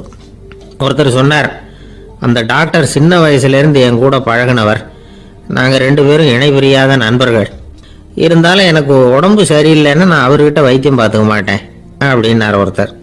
ஏன் அப்படின்னு கேட்டேன். எங்கள் நட்பு கெட்டுப்படக்கூடாது இல்லையா, அதனால தான் அப்படின்னாரு இவர். மகாபாரத யுத்தம் முடிஞ்சுது. தர்மர் சக்கரவர்த்தி ஆனார். பீஷ்மர் யுத்த பூமியில அம்பு படுக்கையில படுத்து கிடக்கிறார், உயிரை விட போறார். சூரியன் வட திசை அடையிற உத்தராயண புண்ணிய காலத்தை எதிர்பார்த்து காத்துக்கிட்டு இருக்கிறார். அந்த சமயத்துல தர்மர் கண்ணங்கிட்ட அனுமதி வாங்கிக்கிட்டு பீஷ்மரை பாக்கிறதுக்காக குருக்ஷேத்திரத்துக்கு வர்றார். தம்பிமார்கள், திரௌபதி எல்லாரும் கூட வர்றாங்க. பீஷ்மரை பார்த்து எல்லாரும் வணங்குறாங்க. யுதிஷ்டர் பீஷ்மர்கிட்ட வர்ணம், ஆசிரமம், மக்கள் கடமை, அரசருடைய கடமை, இது மாதிரி விஷயங்களை பத்தி நிறைய கேள்விகள்லாம் கேட்கிறார். அவரு ஒவ்வொன்னா கேட்டுக்கிட்டு இருக்கிறாரு. பீஷ்மரும் அதுக்கு தகுந்த பதில் சொல்லிட்டு இருக்கிறார். இப்படி பீஷ்மர் யுதிஷ்டருக்கு தர்மோபதேசம் செஞ்சுக்கிட்டு இருக்கிறப்போ திரௌபதிக்கு சிரிப்பு வந்துட்டுதான். கழுக்குன்னு அந்த அம்மா சிரிச்சுட்டாங்க. அந்த சத்தத்தை கேட்ட பீஷ்மர் தர்மோபதேசத்தை பாதியில நிறுத்தினார். திரௌபதிய பார்த்தார். மகளே, ஏம்மா சிரிச்சேன்னு கேட்டார். என்ன மன்னிச்சிருங்க பிதாமகரே, ஏதோ தெரியாம சிரிச்சுட்டேன்னாங்க அவங்க. குழந்தாய், உன்ன மாதிரியே உள்ள உத்தம பெண்கள் காரணம் இல்லாம பலர் முன்னிலையில இப்படி சிரிக்க மாட்டாங்க. வெக்கப்படாம விஷயத்தை சொல்லுன்னாரு அவர். திரௌபதிக்கு கண் கலங்க ஆரம்பிச்சு. சுவாமி, நீங்க இப்போ இவ்வளவு தர்மோபதேசம் பண்ணிட்டு இருக்கிறீங்க, இத பாக்குறப்ப எனக்கு திடீர்னு ஒரு சந்தேகம் வந்துட்டுது. அதாவது இன்னைக்கு தர்மத்துக்கு இவ்வளவு சிறந்த விளக்கத்தை கொடுக்கிற இதே பிதாமகர் அன்னைக்கு கௌரவர் சபையில துச்சாதனன் என்ன மானபங்கப்படுத்த முயற்சி பண்ணினப்போ வாய் மூடி மௌனமா பாத்துக்கிட்டு சும்மா தானே இருந்தார். அந்த சமயத்துல இவ்வளவு ஞானத்தையும் எங்கே விட்டு வச்சிருந்தார்? ஒருவேளை அதுக்கப்புறம் தான் இந்த தர்ம விஷயங்களை எல்லாம் கத்துக்கிட்டாரா அப்படின்னு யோசிச்சுட்டு இருக்கிறேன். அப்படி யோசிச்சப்பதான் அந்த சிரிப்பு வந்துட்டுது. என்ன மன்னிச்சிருங்க அப்படின்னாங்களாம். பிதாமகர் இதுக்கு அமைதியா பதில் சொல்ல ஆரம்பிச்சார். குழந்தாய், உன்னோட கேள்வி நியாயமானதுதான். இதுல உன்னை நான் மன்னிக்கிறதுக்கு என்னமா இருக்கு? துரியோதனன் சபையில நான் இருந்தப்போ எனக்கு அந்த அறிவு இருக்கதான் செய்தது. ஆனா துஷ்டனான துரியோதனன் உணவை நான் அப்ப சாப்பிட்டுக்கிட்டு இருந்தேன். அவன் போட்ட சாப்பாட்டை சாப்பிட்டுக்கிட்டு இருந்தேன். அது காரணமா என்னுடைய அறிவு மழுங்கி போச்சு. நல்லது கெட்டதை பத்தி ஆலோசிக்க முடியாம போயிட்டுது. தீயவர்கள் போடுற சாப்பாட்டை சாப்பிட்டா சாப்பிடுறவனுடைய மனமும் உடம்பும் கெட்டு போடும் அப்படின்னு சாஸ்திரம் எல்லாம் சொல்லுது. ஆனா இப்போ போர்ல அர்ஜுனன் என் மேல எய்த அம்புகளால என் உடம்புல இருந்த ரத்தம் எல்லாம் வெளியேறி போச்சு. கெட்ட உணவை சாப்பிட்டதுனால உண்டான ரத்தம் பூராவும் இப்போ உடம்பு விட்டு வெளில போயிட்டுது. அதனால என் புத்தியும் தெளிஞ்சுட்டுது. அதனாலதான் இப்போ இந்த அளவுக்கு தர்மத்தின் தத்துவங்களை சரியா எடுத்து சொல்ல முடிஞ்சது அப்படின்னு பீஷ்மர். இதுல இருந்து நாம தெரிஞ்சுக்க வேண்டியது என்னன்னா, யாரு சாப்பிட கூப்பிட்டாலும் உடனே முண்டி அடிச்சுக்கிட்டு கிளம்பி போய் முதல் பந்தியில உட்காந்துடக்கூடாது. கூப்பிடுறவங்க எப்படிப்பட்டவங்க, நல்லவங்களா கெட்டவங்களா அப்படின்னு எல்லாம் யோசிச்சு பாக்கணுமா. கெட்ட எண்ணத்தோட போடப்படுகிற சாப்பாடு புத்தியை மழுங்கடிச்சிரும் அப்படிங்கிறது ஒரு பெரிய, இந்த காலத்துல பெரியவங்க சொல்ற ஒரு உண்மை. எத்தனையோ பேர் பெரிய உத்தியோகத்துல இருக்கிறவங்கள விருந்துக்கு கூப்பிட்டு சாப்பிட்டு முடிச்ச கையோட முக்கியமான பேப்பர்ல எல்லாம் கையெழுத்து வாங்கிட்டு விட்டுருவாங்களே. கூப்பிடுறவங்க மனசை புரிஞ்சுக்கிட்டு அதுக்கப்புறம் போறதா வேண்டாமா அப்படிங்கறத முடிவு பண்ணணும். சாப்பாட்டுல அவ்வளவு விஷயம் இருக்குது. பீஷ்மருக்கே அந்த நிலைமைன்னா நாமெல்லாம் ஏமாத்திரம். சில சந்தர்ப்பங்கள்ல சாப்பாடு புத்தியில ஒரு தெளிவு உண்டாக்குறதும் உண்டு. ஒரு ஊருக்கு ஒரு பெரிய மகான் வந்தார். அவரு சாப்பிடுறதே இல்லை. எப்போவாவது கொஞ்சம் தண்ணி பால் அவ்வளவுதான். ருசியெல்லாம் கடந்தவர். அவர்கிட்ட எல்லாரும் போய் ஆசீர்வாதம் வாங்கினாங்க. அந்த ஊர்ல ஒரு ஹோட்டல், அதோட முதலாளி ஒருத்தர், அவரும் அந்த மகான் கிட்ட ஆசீர்வாதம் வாங்கறதுக்காக போனார். அவரு முன்னாடி போய் பணிவா நின்னார். துண்டை இடுப்புல கட்டிக்கிட்டு காலில் விழறதுக்காக போனார். அதுக்கு முன்னாடி அந்த மகான் எழுந்திருச்சு இவரு காலில் விழுந்துட்டார். ஹோட்டல் முதலாளி பதறி போயிட்டார். சுவாமி, என்ன இது அபச்சாரம், நீங்க தான் என்ன ஆசீர்வாதம் பண்ணணும்னார். அதுக்கு அந்த சாமியார் சொன்னார், அப்படி இல்லைங்க, நீங்க தான் என்ன ஆசீர்வாதம் பண்ணணும். ஏன்னா கொஞ்ச காலத்துக்கு முன்னாடி உங்க ஹோட்டல்ல தான் நான் அக்கௌண்ட் வச்சு சாப்பிட்டுக்கிட்டு இருந்தேன். இன்னைக்கு நான் ருசியெல்லாம் கடந்து வெறுத்து ஞானியா போறதுக்கு நீங்க தான் காரணம், உங்க சாப்பாடு தான் காரணம் அப்படின்னாரு. ஒரு திருடன் ஒரு வீட்டுல போய் திருடணும்னு திட்டம் போட்டான். இருட்டுனதும் போய் திருடணும். ஆனா ராத்திரி ஆனா வாசல் கதவை சாத்தி உள்பக்கம் தாழ்பால் போட்டுருவாங்களே, என்ன பண்றது, எப்படி வீட்டுக்குள்ள போறது? இவன் யோசனை பண்ண ஒரு முடிவுக்கு வந்தான். சரி, பகல் நேரத்திலேயே யாருக்கும் தெரியாம இந்த வீட்டுக்குள்ள நுழைஞ்சிருவோம். அங்க போய் எங்கேயாவது ஒளிஞ்சுக்குவோம். இருட்டுற வரைக்கும் பேசாம இருப்போம். ராத்திரி எல்லாரும் தூங்கினதுக்கு அப்புறம் நைஸா போய் பீரோவை திறந்து இருக்கிறது பூரா எடுத்துக்கிட்டு ஓடியாந்துடலாம் அப்படின்னு திட்டம் போட்டான். அதே மாதிரி ஒரு நாள் மத்தியானத்துக்கு மேல அந்த வீட்டுக்காரன் எங்கேயோ வெளியில புறப்பட்டு போனான். வீட்டுக்கார அம்மா அடுப்பங்கரையில என்னமோ சமைச்சுக்கிட்டு இருந்தாங்க. திருடன் பார்த்தான். இதுதான் சமயம்னு அந்த வீட்டுக்குள்ள மெதுவா நுழைஞ்சிட்டான். எங்க ஒளியலாம்னு பார்த்தா வலது பக்கம் ஒரு ரூம் இருந்தது. அங்க போனான். அங்க ஒரு படுக்கை அறை, அங்க ஒரு பெரிய கட்டில் இருந்தது. அதுக்கு அடியில போய் பதுங்கிட்டான். இருட்டுனது நம்ம வேலையை ஆரம்பிக்கலாம், அது வரைக்கும் பொறுமையா இருக்கணும் அப்படின்னு சொல்லி பேசாம வாயை மூடிட்டு கம்முன்னு இருக்கிறான். ரொம்ப நேரம் கழிச்சு வெளியில போயிருந்த வீட்டுக்காரன் திரும்பி வந்தான். சாப்பிட்டான். லைட்டை நிறுத்தி விட்டு படுத்துட்டான். அந்த அம்மாவும் வேலையெல்லாம் முடிச்சுட்டு வந்து படுத்துட்டாங்க. நடு ராத்திரி. விடி விளக்கு லேசா எரிஞ்சுகிட்டு இருக்கு. வீட்டுக்காரன் லேசா கண்ணை முடிச்சான். கட்லுக்கு நேரா எதிரில ஒரு கண்ணாடி. அதுல பாக்குறான், கட்லுக்கு கீழே ஒரு திருடன் ஒளிஞ்சு இருக்கிறது தெரிஞ்சு போச்சு. உடனே அவன் திருடன் திருடன்னு சத்தம் போடல, யோசனை பண்ணான். மேஜையில இருக்கிற கத்தி எடுத்து கையில வச்சுக்குவோமா அப்படின்னு யோசனை பண்ணான். இந்த சந்தர்ப்பத்துல கத்திய உபயோகப்படுத்துறதை விட புத்திய உபயோகப்படுத்துறது தான் சாமர்த்தியம் அப்படின்னு நினைச்சான். உடனே அது பிரகாரம் செயல்பட ஆரம்பிச்சிட்டான். என்ன பண்ணான் தெரியுமா? எதையும் வெளியில காட்டிக்காம ரொம்ப சர்வசாதாரணமா தன்னுடைய மனைவி கிட்ட பேச ஆரம்பிச்சான். மனைவியும் புத்திசாலி, அதனால அவங்களுக்கு தெரியும். அவங்களும் வீட்டுக்காரர் கேட்ட கேள்விக்கு பொருத்தமா பதில் சொல்ல ஆரம்பிச்சாங்க. இவன் கேட்டான், இத பாரு, நமக்கு குழந்தை பிறந்தா அதுக்கு கிருஷ்ணமூர்த்தின்னு தான் பேர் வைக்கணும் அப்படின்னா.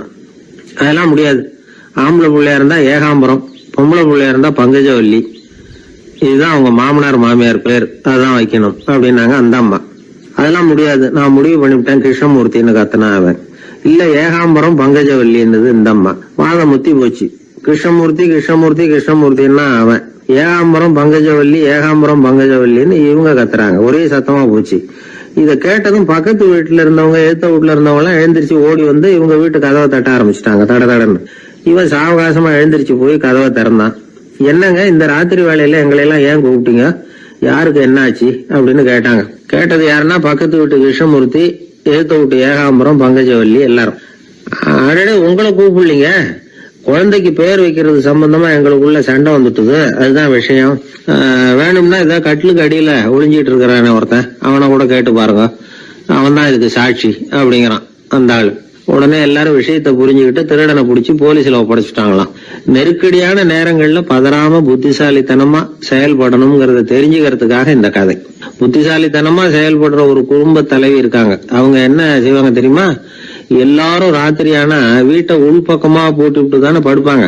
ஆனா அந்த அம்மா என்ன பண்ணுவாங்கன்னா வீட்டை வெளிப்பக்கமா ஒரு பூட்டு விடுவாங்க.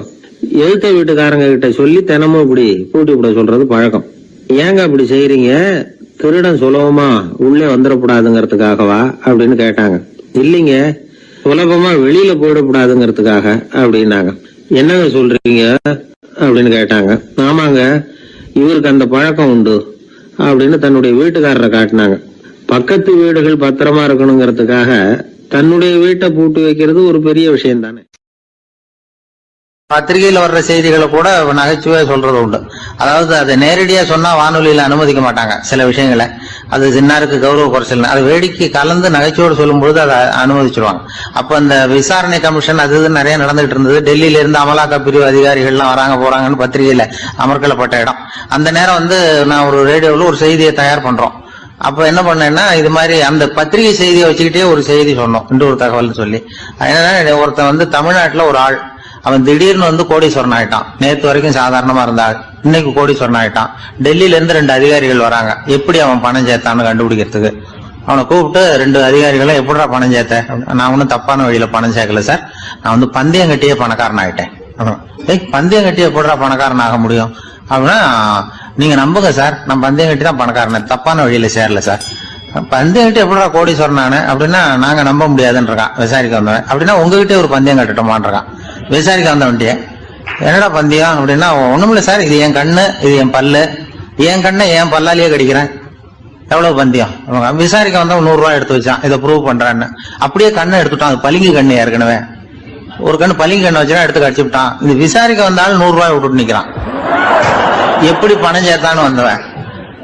உடனே இன்னொருத்தன், இவன்ட்டு என்னடா பேச்சு கொடுக்காரா, நம்ம பணம் தான் அங்க போயிட்டு இருக்கு, உனக்கு விசாரிக்க தெரியல, போடா நான் விசாரிக்கிறேன்னு அடுத்தவன் வந்தான். அது நீ ஒழுங்கா சொல்றேன், எப்படா பணம் சேர்த்த சார், நீங்க கொஞ்சம் புத்திசாலியா தெரியுது அவரை விட, நீங்களாவது நம்புங்க சார், பந்தயம் கட்டி தான் பணம் சேர்த்தேன், நான் நம்ப முடியாது. அப்படின்னா உங்ககிட்ட இன்னொரு பந்தயம் கட்டட்டுமா அப்படின்றான். வேண்டாம், அவனை ஏமாத்தி விட்டேன் ஆள வேண்டான்றான். இல்ல சார், அவரு ஏமாந்தது பொய் கண்ணு, பளிங்கு கண்ணுன்னு தெரியாது, ஏமாந்துட்டார். உங்ககிட்ட பந்தயம் கட்டுறது நெஜம் கண்ணு, இந்த பக்கம் பளிங்கு கண்ணு கிடையாது, நெஜம் கண்ணு, இதை பல்லால கடிக்கிறேன். அவன் ஒரு 100 ரூபாய் எடுத்து வச்சான். இவன் அப்படியே பல் செட்டை கேட்டினான் தனியா, அப்படியே கேட்டு கடிச்சு விட்டான்.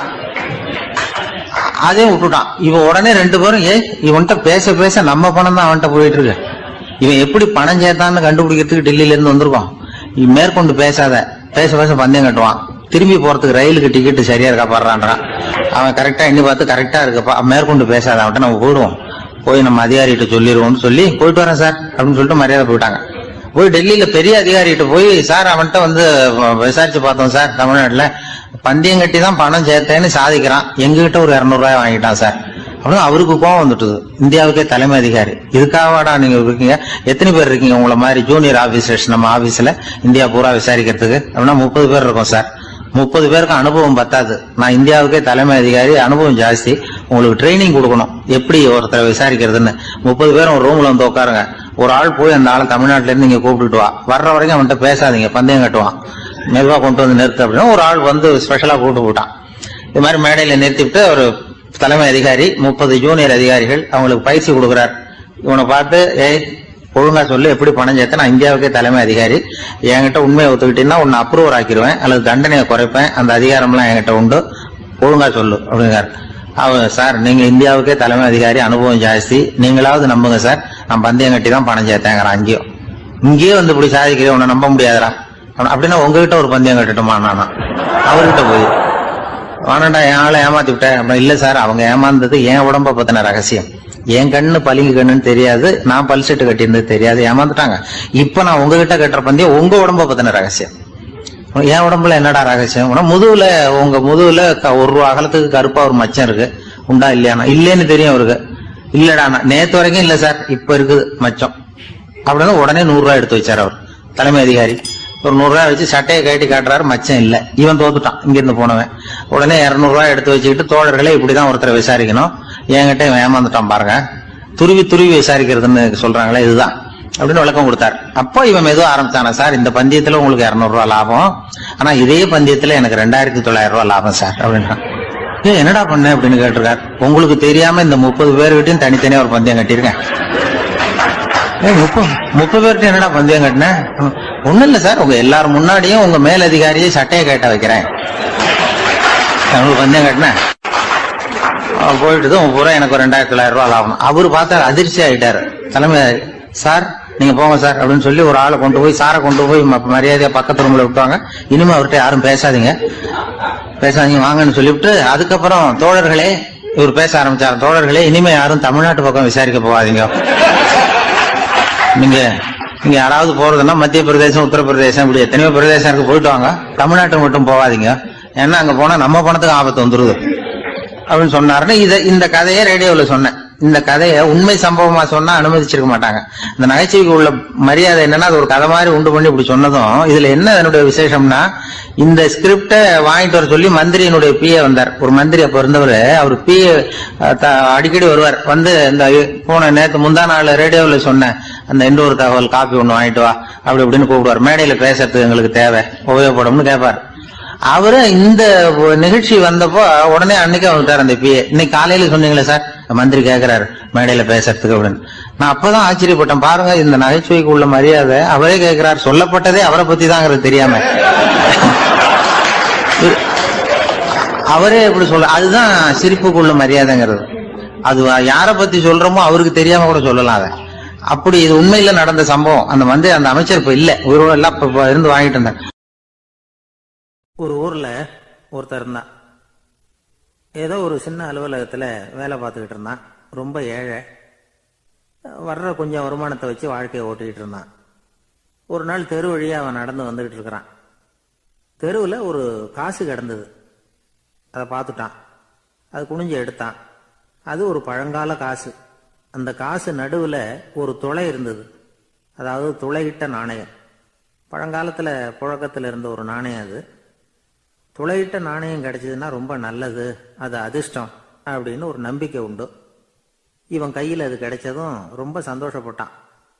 இனிமே என்னுடைய கஷ்டம்லாம் தீரப்போகுது, அதிர்ஷ்டம் என்னை தேடி வரும், நான் பணக்காரன் ஆயிடுவேன் அப்படின்னு சொல்லிட்டு அந்த காசை தன்னுடைய கோட்டு பையில் பத்திரமா போட்டு வச்சுக்கிட்டான். அடிக்கடி அதை தொட்டு பார்த்துக்கிறது உண்டு, வெளியில் எடுக்க மாட்டான். இப்படியே கொஞ்ச காலம் ஆச்சு. அதுக்கப்புறம் என்னாச்சு தெரியுமா? நிஜமாவே அதிர்ஷ்டம் அவனை தேடி வர ஆரம்பிச்சுட்டுது. செல்வம் வந்து குவிஞ்சுது. பணம், பதவி, புகழ் எல்லாம் வந்து சேர்ந்தது. சமூகத்தில் அவன் ஒரு பெரிய மனுஷன் ஆயிட்டான். எல்லாரும் அவனை பாராட்டினாங்க. அவன் எதை தொட்டாலும் வெற்றி, எல்லாம் அந்த காசோட மகிமை அப்படின்னு அவன் மனசுக்குள்ள நினைச்சுக்கிட்டான். தினமும் காலையில் அந்த கோட்டை போட்டுக்கிட்டு தான் வெளியில் கிளம்புவான். புறப்படுறதுக்கு முன்னாடி கோட்டு பாக்கெட்டை தொட்டு பார்த்துக்குவான், உள்ள காசு இருக்கா அப்படிங்கிறத உறுதிப்படுத்திக்குவான். அதுக்கப்புறம் தான் வெளியில் கிளம்புவான். இப்படியே பல வருஷம் ஓடி போச்சு. ஒரு நாள் அவனுக்கு அந்த ஆசை வந்துட்டுது. அதாவது அந்த துளையிட்ட நாணயத்தை எடுத்து கண்ணால பார்க்கணும் அப்படின்னு. காலையில சாப்பிட்டுக்கிட்டு இருந்தான். அப்போ தன்னுடைய மனைவி கிட்ட சொன்னான், ரொம்ப நாளைக்கு அப்புறம் என்னுடைய அந்த நாணயத்தை இன்னைக்கு வெளியில எடுத்து பார்க்க போறேன்னா. என்னத்துக்கு அது, இப்ப அதை பார்க்க வேணாமே அப்படின்னு மெதுவா இழுத்தாங்க அந்த அம்மா. இல்ல இல்ல, நான் பார்த்தே தீரணும் அப்படின்னு அவன் தன்னுடைய சட்டை பைக்குள்ள கையை விட்டான். உள்ள இருந்த நாணயத்தை வெளியில எடுத்தான். பார்த்தா அவனுக்கு ஆச்சரியமா போச்சு. அந்த நாணயத்துல தொலையே இல்லை. என்ன ஆச்சு அப்படின்னு சொல்லி அவன் ரொம்ப குழம்பி போயிட்டான். இப்போ அந்த அம்மா சொன்னாங்க, நான் தான் ஒரு நாள் உங்க கோட்டு ரொம்பவும் தூசியா இருக்கேன்னு சொல்லி அதை ஜன்னலுக்கு வெளியில உதறினேன். உள்ள இருந்த அந்த காசு அப்ப எனக்கு தெரியாது, ஞாபகத்துல இல்லை. அது தெருவில் விழுந்துட்டது போல இருக்கு. அதுக்கப்புறம் எவ்வளவோ தேடி பார்த்தேன், கிடைக்கல. அதுக்குள்ள அதை யாரோ எடுத்துட்டு போயிட்டாங்க போல இருக்கு. அது இல்லைங்கிறது உங்களுக்கு தெரிஞ்சா வருத்தமா இருக்குமேங்கிறதுக்காக நான் தான் வேற ஒரு நாணயத்தை எடுத்து சட்டை பைக்குள்ள வச்சுட்டேன் அப்படின்னு விவரத்தை சொன்னாங்க அந்த அம்மா. இது எப்போ நடந்ததுன்னு கேட்டான். உங்களுக்கு அந்த காசு கிடைச்சதே அன்னைக்கு மறுநாளே இது நடந்து போச்சு அப்படின்னாங்களாம். இதை கொஞ்சம் யோசனை பண்ணி பாருங்க. அவனுக்கு அதிர்ஷ்டத்தை கொடுத்தது அந்த நாணயம் இல்லை, அவனுடைய நம்பிக்கை, அதாவது தன்னம்பிக்கை. அதுதான் வேலை செஞ்சிருக்கு. இதுல இருந்து நாம தெரிஞ்சுக்க வேண்டியது என்னன்னா, வாழ்க்கையில முன்னேற நினைக்கிறவங்களுக்கு தன்னம்பிக்கை ரொம்ப முக்கியம். அது இல்லைன்னா முன்னேற முடியாது. ஒருத்தன் சொன்னானா, நான் எப்பவுமே என்னதான் சார் நம்புவேன், மற்றவங்கள நம்ப மாட்டேன். நேற்றுக்கு பாருங்க, திடீர்னு 10 பேர் என்ன அடிக்க வந்துட்டாங்க, நான் ஒருத்தனாவே அதை சமாளிச்சேன் அப்படின்றான் ரொம்ப பெருமையா. அது எப்படின்னு கேட்டாங்களாம். ஒரே ஓட்டமா அங்கிருந்து ஓடி வந்துட்டேன் அப்படின்னு நானா. ஒரு ஊர்ல ஒருத்தர் இருந்தார், ரொம்ப நல்லவர். யாருக்காவது ஏதாவது கொடுத்துக்கிட்டே இருப்பார், கொடையாளி. தினமும் யாராவது ஒருத்தருக்கு ஏதாவது கொடுக்கலன்னா அவருக்கு தூக்கம் வராது, அப்படி ஒரு பழக்கம். அது மட்டும் இல்லை, அவர் கொடுக்கறது அடுத்தவங்களுக்கு தெரியாது, அவ்வளவு ரகசியமா அதை கொடுப்பார். வலது கை கொடுக்கறது இடது கைக்கு தெரியக்கூடாதுன்னு சொல்லுவாங்கல்ல, அது மாதிரி அவர்.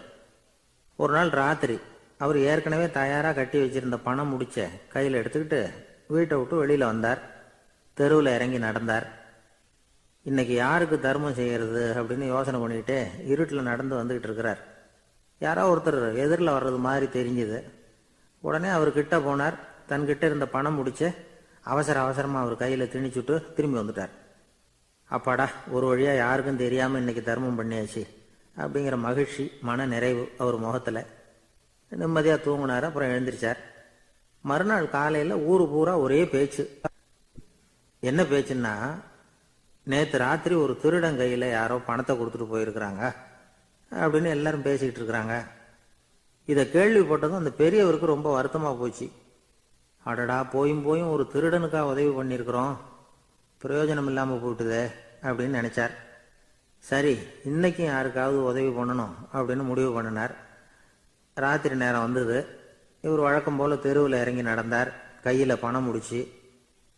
எதிரில் ஒரு பொன் உருவம் மங்கலா தெரிஞ்சது. இவர் உடனே அந்த பெண் கிட்ட பணத்தை கொடுத்துட்டு திருப்தியா திரும்பி வந்துட்டார். மறுநாள் காலையில ஊர் பூரா என்ன பேசிக்கிட்டாங்க தெரியுமா? நேத்து ராத்திரி நெறி தவறி நடக்கிற ஒரு பெண்ணின் கையில யாரோ வச்சுட்டு போயிருக்கிறாங்க அப்படின்னு எல்லாரும் பேசிக்கிறாங்க.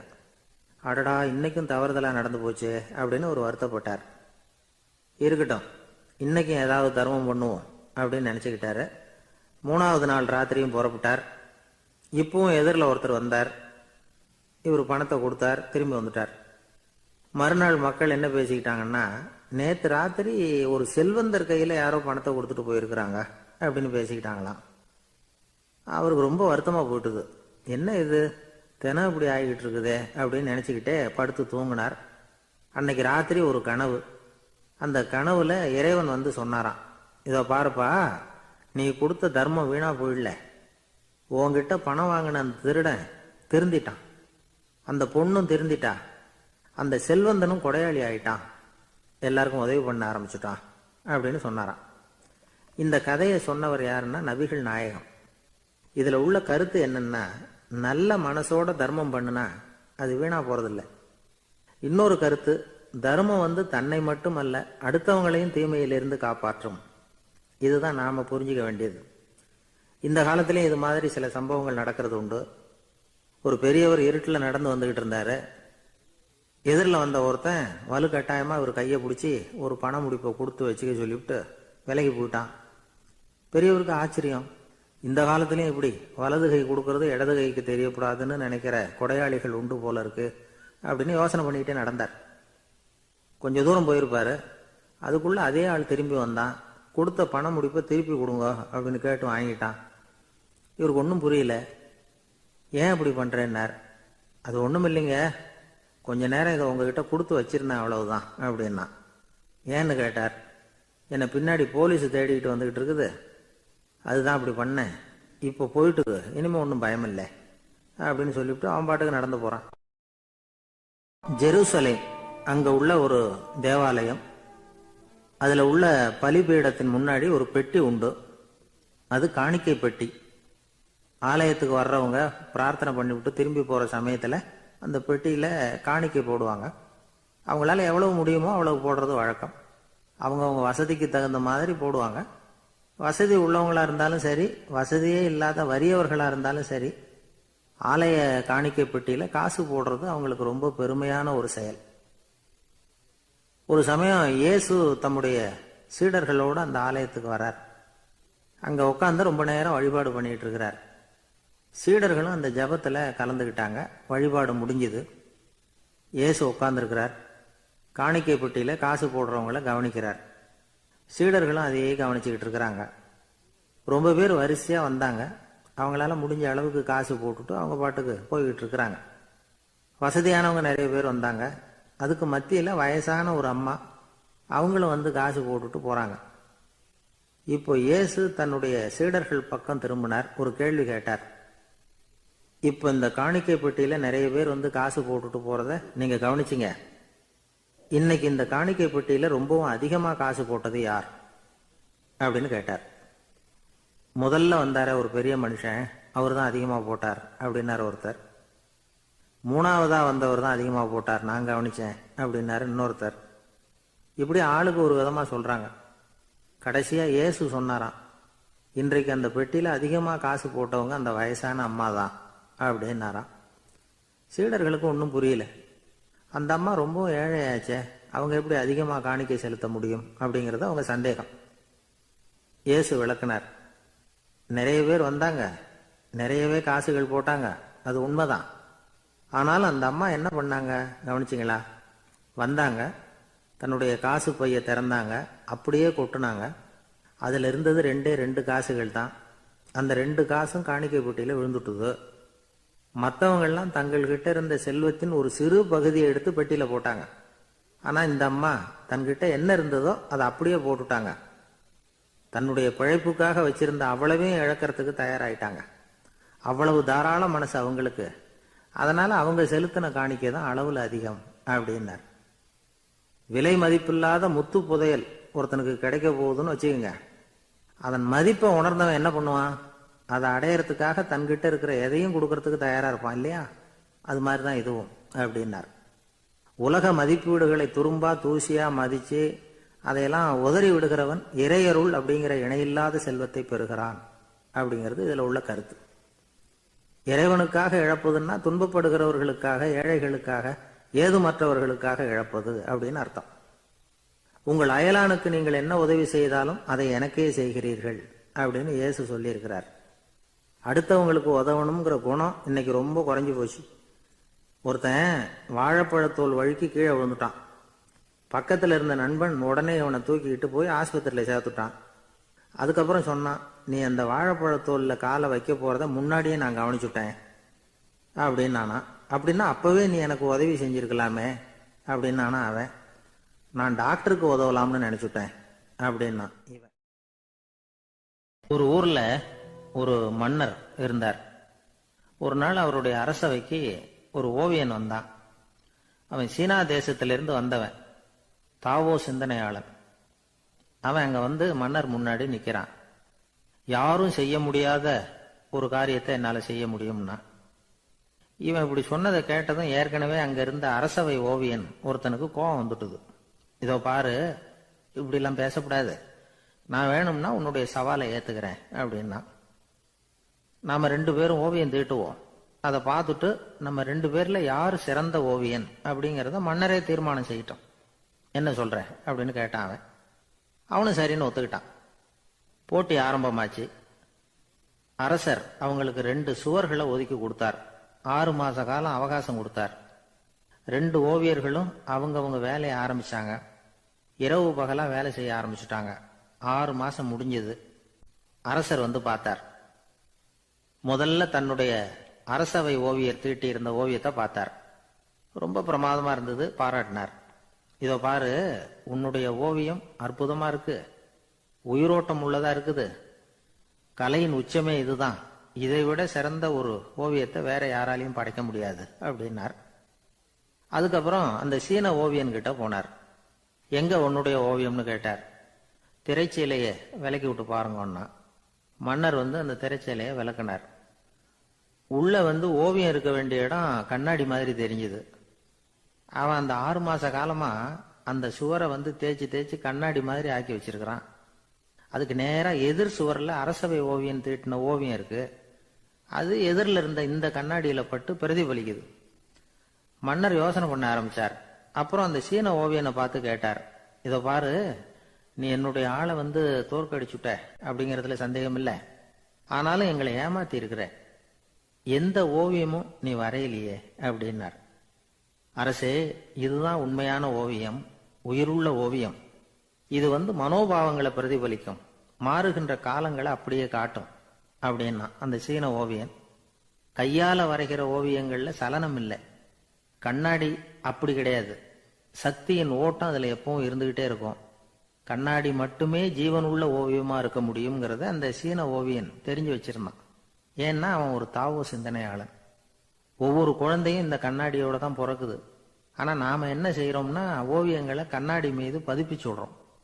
கண்ணாடி நம்மளை பிரதிபலிக்குது. நம்முடைய அழகோ அவலட்சணமோ கண்ணாடியை பாதிக்கிறது இல்லை. ஏன்னா அதுக்கு மனம் கிடையாது. கடந்து போன வினாடியை பத்தி அது சிந்திக்கிறது இல்லை. அடுத்த கணத்தை பத்தின எதிர்பார்ப்பும் அதுகிட்ட கிடையாது. அதுதான் பற்றற்ற நிலை. மனிதனுக்கு தேவைப்படுறது அதுதான். கண்ணாடி கிட்ட இருந்து நாம வந்து கற்றுக்கொள்ள வேண்டிய பாடம் இது. வாழ்க்கையில வந்து மனிதர்களை நேசிக்கலாம், உலகின் அழகையெல்லாம் பிரதிபலிக்கலாம், ஆனா எதையும் பற்றி கொண்டு விடக்கூடாது அப்படிங்கிறது பெரியவர்கள் அறிவுரை. துயரம்ங்கிறது பற்றுக்களின் சாயை. கண்ணாடி முன்னாடி நிக்கிறப்போவெல்லாம் நமக்கு இந்த ஞாபகம் வரணுமா. ஒரு குடும்ப தலைவர் ஒரு நாள் காலையில விடிஞ்சு எழுந்திரிச்சதும் சத்தம் போட்டார். யார் இந்த கருங்குரங்கு படத்தை என் ரூம்ல கொண்டாந்து மாட்டி வச்சது அப்படின்னு கத்தினார். சமையல் கட்டில இருந்து மனைவி பதில் சொன்னாங்க, தூக்க கலக்கத்துல உளராதீங்க, நல்லா பாருங்க, அது படம் கிடையாது, முகம் பார்க்கிற கண்ணாடி அப்படின்னாங்க. துஷ்டரை கண்டால் தூர விலகு, இப்படி ஒரு பழமொழி உண்டு. எதுக்காக இப்படி சொல்லி வச்சாங்க? துஷ்டன் ஏதாவது தொந்தரவு கொடுப்பான், அதனால அவனை கண்டா பயந்துகிட்டு ஓடி ஒளிஞ்சுக்கோ அப்படின்னா இதுக்கு அர்த்தம் அப்படி இல்லை. ஒரு துஷ்டன் கிட்ட நெருங்கி போறோம்னு வச்சுக்கோங்க, அவன் நமக்கு கெடுதலான ஆலோசனைகள் எதையும் சொல்லலாம், அல்லது அவன் தீய உணர்வுகள் உள்ளவனா இருக்கலாம், அல்லது தீய செயல்கள் செய்யக்கூடியவனா இருக்கலாம், அல்லது தீய நட்புனால அவன் ஏற்கனவே கெட்டு போனவனா கூட இருக்கலாம். இப்படிப்பட்டவனை நெருங்கி போனா அவனோட பாதிப்பு நமக்கும் வந்துடும். அதனால விலகி போ அப்படின்னு சொல்றாங்க. இதையே கொஞ்சம் விவரமா இப்ப பாப்போமே. இப்ப இந்த துஷ்டர்களை வந்து 4 வகையா பிரிக்கிறாங்க. இந்த 4 வகைக்கும் உதாரணம் வேணும்னா வேற எங்கேயும் போக வேண்டியதில்லை, மகாபாரதத்தை பார்த்தாவே போதும். அதுல இந்த 4 வகையான தீயோரும் வர்றாங்க. முதல் வகைக்கு உதாரணம் சகுனி. இவன் மனசுல எப்பவும் தீய எண்ணங்கள் தான் நிறைஞ்சி இருக்கும். கனவுல கூட தீய ஆலோசனைகள். யாராவது ஒருத்தர் நல்லபடியா வாழ்ந்தா அதை இவனால சகிச்சுக்க முடியாது. இப்படிப்பட்டவனோட நெருங்கிய தொடர்பு துரியோதனனுக்கு கிடைச்சது. துரியோதனன் எப்படின்னா அவன் ஏற்கனவே தீய காரியங்கள் செய்யறதுக்கு தயங்காதவன். அப்படிப்பட்டவனுக்கு தீய போதனைகள் செய்யறதுக்கு சகுனி உதவுனான். இந்த 2 பேரோட சகவாசம் இன்னொருத்தனுக்கு கிடைச்சது. அவன் யாருன்னா துச்சாதனன். அவன் தீய நடத்தை உள்ளவன். இந்த 3 பேரும் ஒண்ணு சேர்ந்தா என்னத்துக்கு ஆகும்? உலகமே கெட்டு போடும்ல. இந்த 3 துஷ்டர்களோட நல்லவன் ஒருத்தன் வந்து சேர்ந்தான். அவன் தான் கர்ணன். கர்ணன் வந்து இயல்பாவே உத்தம குணம் உள்ளவன். அவன் நல்லவங்களோட சேராம இப்படிப்பட்ட கெட்டவங்க கிட்ட வந்து நட்பு வச்சுக்கிட்டான். அதனால அவனும் தீய செயல்களில் ஈடுபடுறது மாதிரி ஆயிடுது. துரியோதனனுடைய நண்பனா அவனுடைய ஆதரவுல வளர்ந்ததுனால அவனுக்கு துணையா இருக்க வேண்டி இருக்குது அப்படின்னா. நட்பு உரிமையினால உதவி புரிய வேண்டியது சரிதான், அது தப்புன்னு சொல்ல முடியாது. இருந்தாலும் தீய செயல்களுக்கு உதவி செய்யறது சரியில்லை. புத்தி பலம் புஜ பலம் எல்லாம் இருந்தா கூட தெய்வ பலம் இல்லைன்னா ஜெயிக்க முடியாது. கர்ணன் மகா வீரன், இருந்தாலும் கடைசியில் அவன் கதி என்னாச்சு? அவங்ககிட்ட எல்லா நல்ல குணங்களும் இருந்தது, இருந்தாலும் ஏன் இப்படி ஆச்சு? தீயவர்களுடைய சேர்க்கை தான் காரணம். அவங்களோட சேர்ந்ததுனால இவனையும் அப்படியே நினைக்க ஆரம்பிச்சுட்டாங்கல்ல. 4 வகை துஷ்டர்கள்ல இவனும் ஒரு வகை அப்படின்னு சொல்ல ஆரம்பிச்சிட்டாங்க. அதாவது தீய ஆலோசனைக்கு சகுனி, தீய உணர்வுகளுக்கு துரியோதனன், தீய செய்கைக்கு துச்சாதனன், தீய நட்புக்கு கர்ணன். இப்படி உதாரணமாயிட்டான். அதனாலதான் துஷ்டரை கண்டால் தூர விலகு அப்படின்னு சொன்னாங்க. அது புராண காலம். இப்பெல்லாம் நிலைமை கொஞ்சம் வேற விதமா இருக்குது. அன்னைக்கு ஒரு நாள் அப்படிதான் ஒரு காட்டு பாதையில யாரோ ஒருத்தர் அடிபட்டு கிடந்தார். யாரோ ஒரு துஷ்டன் அவரை அடிச்சு போட்டுட்டு போயிட்டான் போல இருக்கு. அந்த வழியா போன ஒருத்தர் பரிதாபப்பட்டு அவனை போய் தூக்குனார், ஆறுதல் சொன்னார். இத பாருங்க, இந்த வழியா எப்பவும் தனியா வரக்கூடாது. ஏன்னா இங்க ஒரு ரவுடி இருந்துகிட்டு வர்றவங்க போறவங்களெல்லாம் வழிப்பறி பண்ணிட்டு இருக்கிறதா கேள்விப்பட்டிருக்கிறேன் அப்படின்னாராம். இனிமே அப்படி கேள்விப்பட மாட்டீங்க அப்படின்னு அந்த ஆளு. ஏன்னு கேட்டிருக்காரு இவர். அவன் சொல்லியிருக்கான், நான் தான் சார் அந்த ரவுடி, இந்த வழியா போனவங்க கிட்ட தகராறு பண்ணேன், அவங்க தான் என்ன இப்படி அடிச்சு போட்டு என்கிட்ட இருந்த பணத்தை எல்லாம் புடுங்கிட்டு போட்டாங்க சார், காலம் ரொம்ப கெட்டு போச்சு அப்படின்னு நானாம். ரொம்ப பரிதா. ஒரு சராசரி மனிதனுடைய இயல்பு என்ன? இன்பம் வந்தா துள்ளி குதிப்பான், துன்பம் வந்தா சோர்ந்து போய் ஒரு மூலையில உட்காந்துருவான். இவன் தான் சராசரி மனிதன். ஆனா ஒருத்தன் இன்பம் வந்தா அதுக்காக மகிழ்ச்சி அடையறது இல்ல, துன்பம் வந்தா அதுக்காக சோர்ந்து போறது இல்ல அப்படின்னு வச்சுக்கோங்க. அப்படி இருந்தா அவன் சாதாரண ஆள் கிடையாது. ஒரு ஊர்ல ஒரு ஞானி இருந்தார். அவரை தேடிட்டு ஒரு பெரியவர் வந்தார். ஐயா, ஞானத்துல சிறந்த ஞானம் எது அப்படின்னு கேட்டாராம். இதுக்கு அந்த ஞானி என்ன பதில் சொன்னார் தெரியுமா? இன்பத்தினால மகிழ்ச்சி அடையாமலும் துன்பத்தினால சோர்வு அடையாமலும் இருக்கிறது தான் அந்த ஞானம், பெரிய ஞானம் அப்படின்னாராம். சரி சுவாமி, அப்படிப்பட்ட ஞானம் உங்களுக்கு எப்படி வந்ததுன்னு கேட்டிருக்காரு இவரு. அதை நான் ஒரு கழுதைகிட்ட இருந்து கத்துக்கிட்டேன் அப்படின்னாராம் அவரு. இவருக்கு ஒன்றும் புரியல, ஒரு மாதிரியா முழிச்சிருக்கிறார். இதை அவர் புரிஞ்சுக்கிட்டார். நீங்க நாளைக்கு காலையில நம்முடைய ஆசிரமத்துக்கு வாங்க, புரிய வைக்கிறேன்னாராம். சரின்னு அவர் போயிட்டார். மறுநாள் காலையில ஆசிரமத்துக்கு சேர்ந்தார். ஞானி அவரை கூப்பிட்டு உட்கார வச்சார். வாங்க இப்படி உட்காருங்க, கொஞ்ச நேரத்துல இந்த வழியா ஒரு கழுதை போகும், அதை கவனிச்சு பாருங்கன்னாராம். இவருக்கு இன்னமும் ஒன்றும் புரியாம போச்சு, ஒரே குழப்பம். இருந்தாலும் அந்த ஞானி சொன்னது மாதிரியே உட்கார்ந்துருக்கிறார். கொஞ்ச நேரத்துல அந்த வழியா ஒரு கழுதை போச்சு. அது முதுக நிறைய அழுக்கு மூட்டைகள், அதை சுமந்துக்கிட்டு போகுது. ஒரு செலவு தொழிலாளி அதை ஓட்டிட்டு போறார். கொஞ்சம் தூரத்துல ஒரு ஆறு இருக்கு, அங்க போய் துணியெல்லாம் சுத்தப்படுத்திக்கிட்டு சாயந்தரமா திரும்பி இந்த வழியாவே வருவாங்க. ஞானி சொன்னது மாதிரியே இந்த பெரியவர் அழுக்கு மூட்டையை சுமந்துக்கிட்டு போற அந்த கழுதையை கவனிச்சார். கழுதை போயிட்டுது. அதுக்கப்புறம் ஞானியை திரும்பி பார்த்தார். இப்ப அந்த ஞானி சொன்னார், சாயந்தரம் வரைக்கும் நீங்க இங்கேயே இருக்கணும்னார். அதே மாதிரி இவர் இருந்தார். சாயந்தரமா அந்த ஞானி சொன்னார், ஐயா, இப்ப கொஞ்ச நேரத்துல அந்த கழுதை இந்த வழியா திரும்பி வரும், அதையும் கவனிச்சு பாருங்கன்னார். இவரும் கவனிச்சு பாக்குறார். கழுதை வந்தது. அது முதுகுல சலவை செய்யப்பட்ட துணி மூட்டை, அது பாட்டுக்கு சுமந்துக்கிட்டு போய்கிட்டு இருக்குது. பெரியவருக்கு ஒன்றும் புரியல, பொறுமை இழந்துட்டார். சரி சுவாமி, இந்த கழுதைக்கும் உங்க ஞானத்துக்கும் என்ன சம்பந்தம் அப்படின்னார். இப்ப அந்த ஞானி விளக்கினார். ஐயா, இந்த கழுதை இதே மாதிரி தினமும் காலையில அழுக்கு மூட்டைகளை சுமந்துக்கிட்டு ஆத்துக்கு போகுது, மாலையில வெண்மையான சுத்தமான துணிகளை சுமந்துக்கிட்டு திரும்பி ஊருக்கு போகுது. காலையில இது போகும் பொழுது முதுகல அழுக்கு மூட்டைகளை சுமந்துக்கிட்டு போறோமேங்கிற வருத்தமும் அதுக்கு கிடையாது. சாயந்தரம் திரும்பி வரும்பொழுது சுத்தமான துணிகளை சுமந்துக்கிட்டு வர்றோமேங்கிற மகிழ்ச்சியும் அதுக்கு இல்லை. இத பார்த்துதான் நானும் அது மாதிரி ஞானத்தை கத்துக்கிட்டேன் அப்படின்னாராம். அதனால யாரு கத்து கொடுக்கறாங்க அப்படிங்கறத விட எதை கத்துக்கிறோம் அப்படிங்கறது தான் முக்கியம். ஒரு சினிமா பாக்குறோம், ஒரு அருவி கொட்டுறது மாதிரி காட்சி வருது, தண்ணீர் வழியுது. படம் முடிஞ்சதும் பாத்தீங்கன்னா அந்த திரை என்ன நனைஞ்சு போயா இருக்கும். ஒரு தீப்பிடிச்சு எரியிற காட்சியை சினிமாவில் பாக்குறீங்க, காட்சி முடிஞ்சதும் அந்த வெண் திரையே கருகி போயா இருக்கும். படத்துல வர்ற தண்ணீரும் நெருப்பும் அந்த திரையை பாதிக்கிறது இல்ல. நாம அந்த திரை மாதிரி இருக்கிறதுக்கு கத்துக்கணுமா. அந்த பக்குவம் வந்துட்டுதுன்னா இன்பமும் துன்பமும் நம்ம எதுவும் செய்யாது. ஒரு சினிமாவை பாக்குற வரைக்கும் சிரிக்கலாம், அழலாம். பார்த்துட்டு வெளியில வரும்பொழுது அழுதுகிட்டே வரக்கூடாது. ஒருத்தர் வந்தார், அப்படி படம் முடிஞ்சு வெளியில வரும்பொழுது அருவி மாதிரி கண்ணீர் சிந்திக்கிட்டே வரார். ஏன் சார் படம் அவ்வளவு சோகமா அப்படின்னு கேட்டார். இன்னொருத்தர், இல்ல சார், கூட்டம் ரொம்ப குறைச்சல் சார், மொத்தம் படம் பார்க்க வந்தவங்களே 15 பேர் தான் சார் அப்படின்னார் கண்ணீரை தொடச்சிக்கிட்டே. அதுக்கு நீங்க ஏன் சார் அழறீங்கன்னு கேட்டார் அவரு. இந்த படத்தோட தயாரிப்பாளரே நான் தான் சார் அப்படின்னாரா இவர். ஒரு அப்பாவுக்கு 2 பிள்ளைங்க. மூத்தவன் ரொம்ப அடக்கம். அப்பா எது சொன்னாலும் கேட்பான். பெரியவங்களுக்கு கீழ்ப்படிஞ்சு நடப்பான். இளையவன் அப்படி இல்லை. தான் நினைச்சதை தான் சொல்லுவான், செய்வான். அடுத்தவங்க சொல்றதை கேட்க மாட்டான், அடங்கி நடக்க மாட்டான். இந்த 2 பேர்ல யாரை உங்களுக்கு பிடிக்கும்? பெரியவனை தான் பிடிக்கும். ஏன்னா அவன் தான் சொல்ற பேச்சை கேட்கறவன் அப்படின்னு சொல்லுவீங்க. ஆனா ஒரு ஞானி என்ன சொல்றாரு தெரியுமா?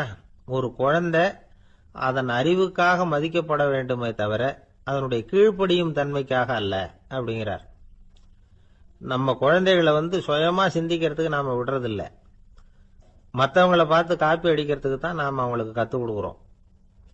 புகழ்பெற்ற மனிதர்கள் சிலருடைய பேரை சொல்லி நீயும் அவர் மாதிரி ஆகணும், இவர் மாதிரி ஆகணும் அப்படின்னு சொல்லிட்டே இருக்கிறோம். குழந்தைகள் தங்களுடைய தனித்தன்மையை வளர்த்துக்கிறதுக்கு நாம தடையா இருக்கிறோம். ஒரு குழந்தைகிட்ட அனாவசியமா நம்பிக்கையை வளர்த்துடக்கூடாது. எந்த கோட்பாட்டையும் திணிக்கக்கூடாது. நாம ஏற்கனவே அர்த்தமில்லாத கருத்துக்களையும் கொள்கைகளையும் மனசுல போட்டு நிரப்பி வச்சிருக்கிறோம். இந்த உலகத்துக்கு புதுசா சேர்ந்திருக்கிற ஒரு குழந்தையின் தூய்மையான மனசுல நம்ம கருத்துக்களை அறிமுகம் செய்ய அல்லது திணிக்கிறதுக்கு நமக்கு எந்த அதிகாரமும் கிடையாது. ஒரு குழந்தைய நீ இந்த மதத்தை சேர்ந்தவன் அப்படின்னு பிறந்ததுமே ஒரு முத்திரை குத்தி போடுறோம். இது அதோட சுதந்திரத்தை ஆரம்பத்திலேயே கிள்ளி எறியறது மாதிரி தான். நீங்க ஒரு மதத்தின் வழிமுறைகளை கடைபிடிச்சிட்டு வர்றீங்க, அந்த வழியில போய்கிட்டு இருக்கிறீங்க, சரி, அதனால போறீங்க. அதுக்காக உங்க குழந்தையையும் அதே வழியில தான் வரணும் அப்படின்னு கட்டாயப்படுத்துறதுக்கு உங்களுக்கு என்ன உரிமை இருக்குது? அந்த குழந்தை சுயமா சிந்திச்சு ஒரு முடிவுக்கு வரட்டுமே, அதுக்கு நீங்க ஏன் தடையா இருக்கிறீங்க? நமக்கு உண்மையிலேயே நம்ம குழந்தை மேல அன்பு இருந்தா இது மாதிரி திணிப்பு வேலைகளை செய்யக்கூடாது. திணிப்பு வேலைகள்ல இருந்து குழந்தைகளை காப்பாத்தினா போதும். அதுதான் ரொம்ப முக்கியம். அடுத்த தலைமுறை அற்புதமான தலைமுறையா உருவாகும். நாம தான் சாதி மத சங்கடங்கள்ல மாட்டிக்கிட்டு தவிக்கிறோம். அவங்களாவது சாதி மத வேறுபாடு இல்லாத சமுதாயத்தை பார்க்கட்டுமே, அந்த சௌகரியங்களை அனுபவிக்கட்டுமே. அதுக்கு நாம என்ன செய்யணும்னா ஒன்னும் செய்யாம இருந்தா போதும். ஒரு குழந்தைகிட்ட நம்ம கருத்தை திணிக்கும் பொழுது என்ன ஆகுது தெரியுமா? அது அவனை அவங்கிட்ட இருந்தே அப்புறப்படுத்தி விடுது. அவனுடைய தனித்தன்மையை அழிச்சுடுது. அவனை ஒரு எல்லைக்குள்ள திணிச்சுடுது. இதெல்லாம் அன்புங்கிற பேரால பெற்றோர்கள் செய்யற தப்பு. இதெல்லாம் கேட்டுக்கிட்டு இந்த காலத்துல அப்பா ஒருத்தர் சொன்னார், நான் கருத்துக்களை எல்லாம் என் பையன்கிட்ட திணிக்கிறது இல்லைங்க, ஆனா அதிகமா சாப்பிட சொல்லி கட்டாயப்படுத்துவேன் அப்படின்னார். உங்க வீட்டு சமையல் அவ்வளவு நல்லா இருக்குமான்னு கேட்டாங்க. நல்லா இருந்தா நான் ஏன் அவனை சாப்பிட சொல்லி கட்டாயப்படுத்த போறேன் அப்படி. ஒரு நீதிமன்றம், அங்க ஒரு கொலை வழக்கு சம்பந்தமா விசாரணை நடந்துகிட்டு இருக்குது. அந்த வழக்கறிஞர் ரொம்ப தீவிரமா வாதாடிட்டு இருக்கிறார். தன்னுடைய கட்சிக்காரர் நிரபராதிங்கிறது அவருக்கு நல்லா தெரியும். அதனாலதான் அவர் சார்பா வாதாடுறதுக்கே ஒத்துக்கிட்டார். அப்படி அவர் மும்முரமா வாதாடிக்கிட்டு இருக்கிற சமயத்துல அவசரமா தந்தி ஒண்ணு சேர்ந்தது. அதை வாங்கி படிச்சு பார்த்தார். அதுக்கப்புறம் அதை மடிச்சு தன்னுடைய கோட்டு பையில வச்சுக்கிட்டு தொடர்ந்து வாதாட ஆரம்பிச்சிட்டார். பேசி முடிச்சாரு. அதுக்கப்புறம் அங்க கோர்ட்ல இருந்த சக வக்கீல்கள் அவர்கிட்ட வந்தாங்க. தந்தி ஒண்ணு வந்ததே, என்ன விஷயம் அப்படின்னு விசாரிச்சாங்களாம். அப்போ அவர் சொல்லியிருக்கிறார், ஊர்ல சிகிச்சைக்காக போயிருந்த என்னுடைய மனைவி இறந்து போனதா தந்தி வந்திருக்குது அப்படின்னாராம். மற்ற வக்கீல்களுக்கு அதிர்ச்சி. என்னங்க இது, மனைவி இறந்ததை விட கேஸ் முக்கியமா உங்களுக்கு அப்படின்னு கேட்டிருக்கிறாங்க. இறந்து போன என் மனைவி மறுபடியும் திரும்பி வர போறதில்ல, ஆனா என்னுடைய கட்சிக்காரர் ஒரு கொலை வழக்குல மாட்டிக்கிட்டார், அவரோ நிரபராதி, அவர் உசுரை நான் காப்பாற்ற வேணாமா, இதுதான் என்னுடைய கடமை அப்படின்னாராம். இப்படி இவர் சொன்னதும் எல்லாரும் அப்படியே திகைச்சு போய் நின்னுட்டாங்களாம். சரி, கடமைக்கு முக்கியத்துவம் கொடுத்த அந்த வழக்கறிஞர் யார் தெரியுமா? அவர் தான் இரும்பு மனிதர் சர்தார் வல்லபாய் பட்டேல்.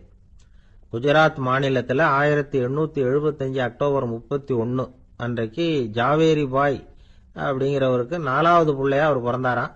இந்த ஜாவேரி பாய் யார் தெரியுமா? ஜான்சி ராணி லட்சுமி பாய் போர் படையில ஒரு வீரரா பணிபுரிஞ்சவர். இளம் வயசுல வல்லபாய் படேல் ரொம்ப சிரமப்பட்டு படிச்சிருக்கார். விடாமுயற்சி வெற்றியை கொடுத்தது. கல்லூரியிலையும் காலடி வச்சார். அதுக்கப்புறம் வக்கீல் பட்டத்தையும் வாங்கினார். பிரிட்டிஷ் ஆட்சி நடந்துகிட்டு இருந்த சமயம் குஜராத்தை சேர்ந்த பர்டோலி தாலுகாவில் விவசாயிகள் மேல அரசாங்கம் திடீர்னு நிலவரிய வசதி விட்டுதான். ஏழை விவசாயிகள் ரொம்ப கஷ்டப்பட்டிருக்காங்க. அரசாங்கம் வரி செலுத்தாத விவசாயிகளின் நிலங்களை எல்லாம் ஜப்தி செஞ்சுதான். அரசாங்கத்தை எதிர்க்கிறவங்களை எல்லாம் கைது பண்ணி சிறையில அடைச்சுட்டாங்களாம். சில பேர் வீடு வாசல் ஆடு மாட்டையெல்லாம் வித்து கூட வரி கட்ட வேண்டிய நிலைமைக்கு ஆளாயிட்டாங்க. வழக்கறிஞர் வல்லபாய் படேல் நில வரியை உடனே ரத்து பண்ணணும் அப்படின்னு பம்பாய் கவர்னருக்கு ஒரு கடிதம் எழுதினார். எந்த பலனும் இல்லை. உடனே எல்லா விவசாயிகளையும் அணி திரட்டினார். அதுக்கு தானே தலைமை தாங்கினார். சத்தியாகிரகம் நடத்தினார். அந்த பகுதியில் எந்த வேலையும் நடக்கல. வேற வழி இல்லை. ஆட்சியாளர்கள் உடனே வரியை ரத்து பண்ணாங்க. சிறையில் இருந்தவங்களெல்லாம் வெளில விட்டாங்க. 1928 ஆகஸ்ட் 6 சர்க்காருக்கும் விவசாயிகளுக்கும் இடையில ஒரு உடன்பாடு ஏற்பட்டது. அதுக்கப்புறம் தான் நிலைமை சரியா போச்சான். வல்லபாய் படேலின் பொது சேவையை பாராட்டின பொதுமக்கள் அவருக்கு சர்தார் அப்படிங்கிற பட்டத்தை கொடுத்தாங்களாம். சர்தார்னா தலைவர் அல்லது தளபதினு அர்த்தம். இரும்பு மனிதர்னு இவருக்கு பேர். இருந்தாலும் நகைச்சுவை உணர்வும் இவருக்கு நிறைய உண்டு. ஒரு தடவை ஒரு பத்திரிகை நிருபர் வந்திருக்கார்.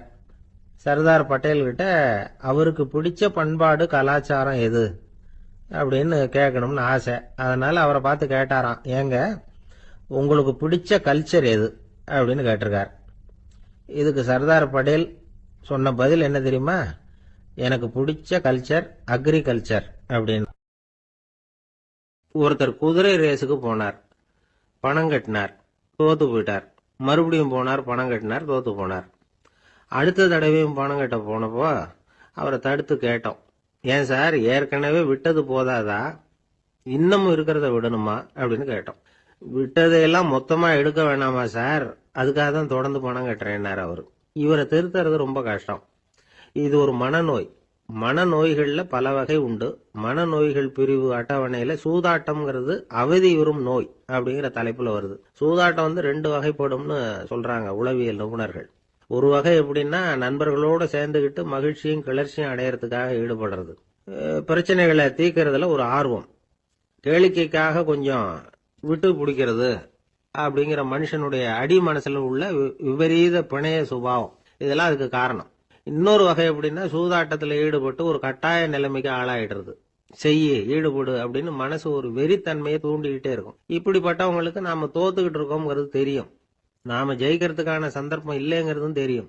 இதனால நமக்கும் கஷ்டம், நம்ம சுத்தி இருக்கிறவங்களுக்கும் கஷ்டங்கிறதும் புரியும். அப்படி இருந்தும் சூதாடுவாங்க. இதுக்கு காரணம் சூதாடியின் பகற்கனவு அப்படிங்கிறாங்க நிபுணர்கள்.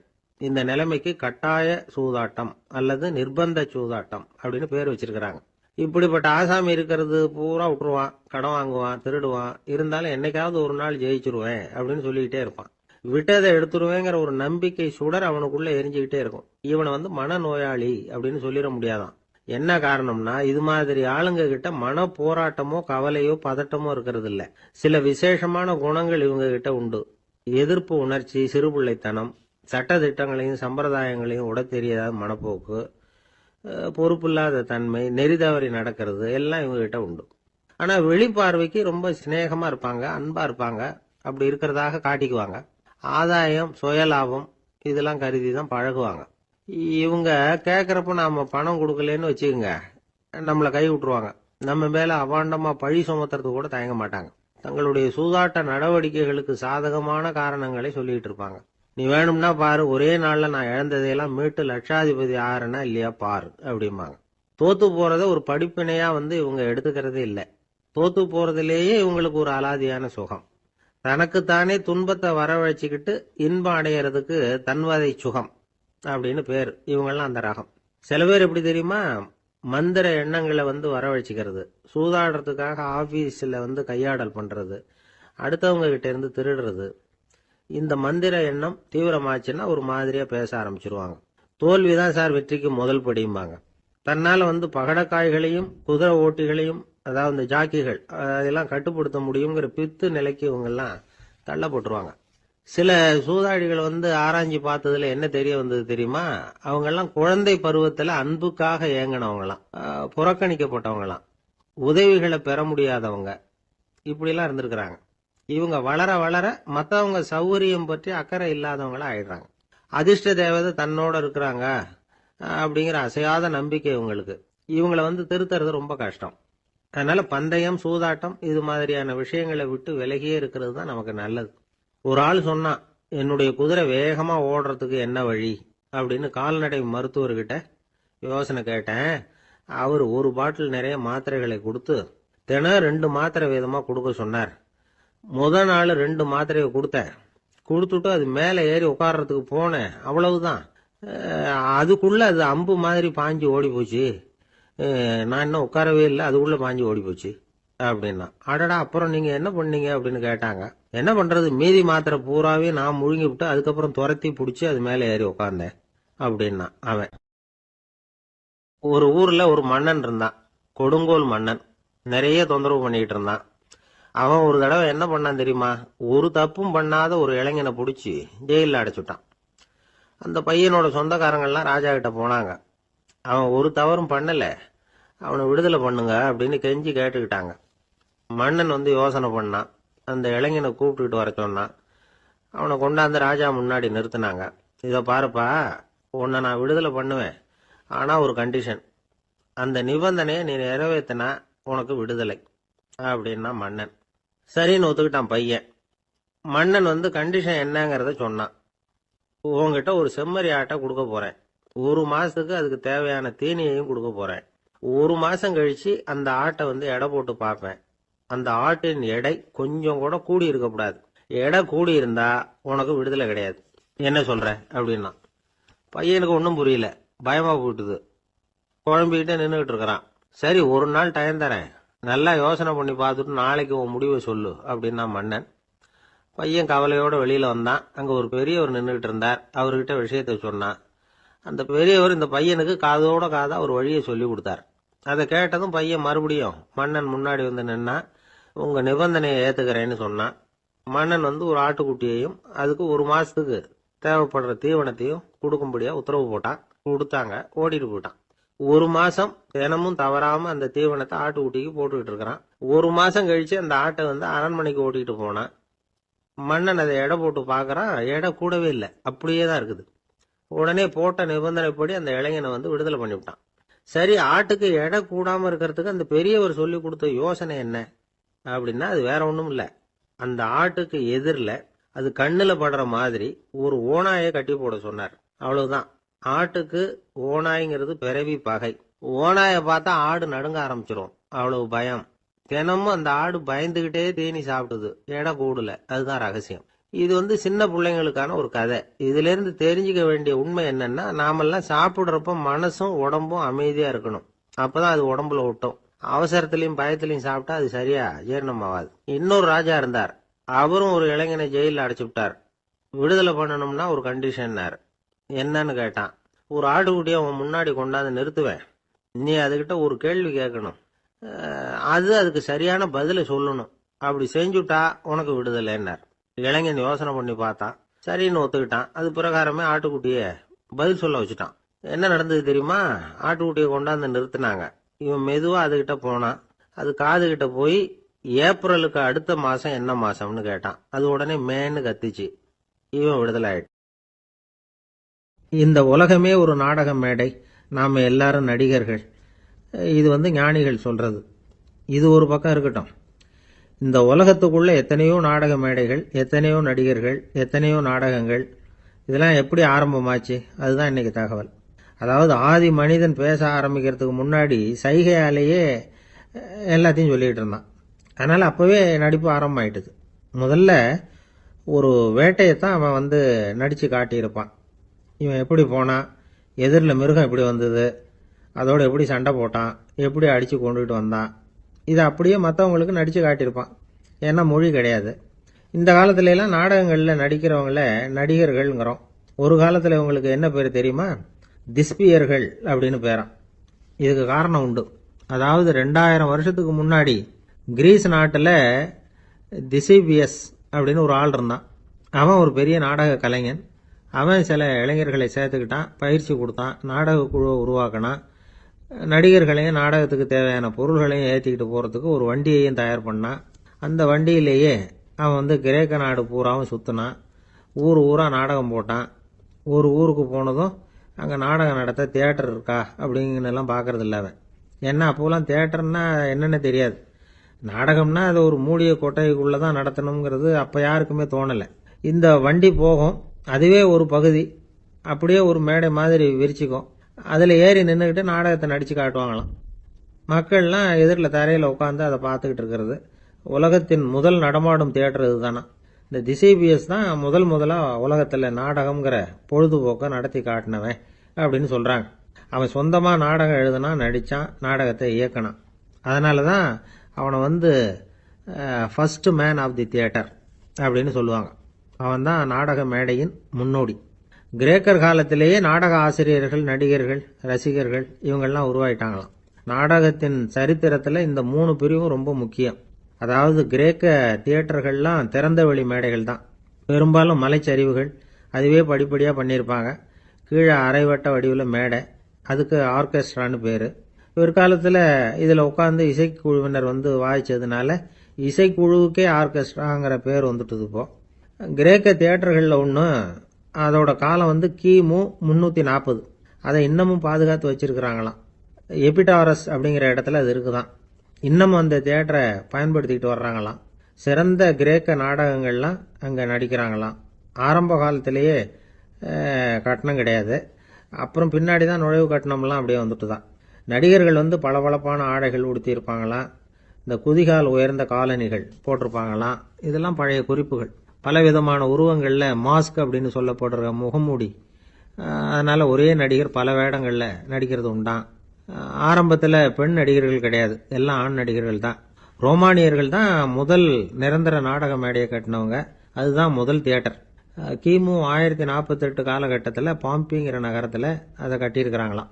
கிரேக்க ரோமானிய தியேட்டர்களின் அடிப்படையிலேயே இந்த இத்தாலிய வடிவ அமைப்பாளர்கள் இந்த குதிரை லாட வடிவில் ஒரு ஆடிட்டோரியத்தை உருவாக்கினாங்களாம். இப்படி அதை பற்றி நிறைய தகவல் இருக்குது. 1576 லண்டனில் இந்த வின்ஸ்பர்ரி, அப்புறம் இந்த பில்ட்ஸில், அப்புறம் ஜேம்ஸ் இப்படிங்கிற ஒரு முயற்சியால் தான் இங்கிலாந்தில் முதல் தியேட்டர் உருவாச்சான். அப்படி ஒருத்தர் இருந்தாராம். உலக நாடக மேடையின் வரலாறு இதுதான். அதாவது இப்பெல்லாம் அறிவியல் வளர்ச்சி அதிகமாயிட்டுது. திரைப்படம், தொலைக்காட்சி எல்லாம் வந்தாச்சு. ஒவ்வொரு வீடுமே ஒரு குட்டி தியேட்டர் மாதிரி ஆயிட்டுது. தொலைக்காட்சி முன்னாடி உட்காந்து எழுந்திருக்கவே மனசு வர்றதில்லை. ஒரு அம்மா ஒரு மனோதத்துவ டாக்டரை தேடிட்டு வந்தாங்களாம் இந்த காலத்தில். டாக்டர், எங்கள் வீட்டுக்காரர் எப்போ பார்த்தாலும் டிவி முன்னாடி உட்காந்துக்கிட்டு அதையே வெறிச்சு பார்த்துக்கிட்டு இருக்கிறார், உத்து பார்த்துக்கிட்டு இருக்கார், எனக்கு சந்தேகமாக இருக்குன்னாங்களாம். இது மனக்கோளாறு இல்லைங்க, ஆர்வ கோளாறு.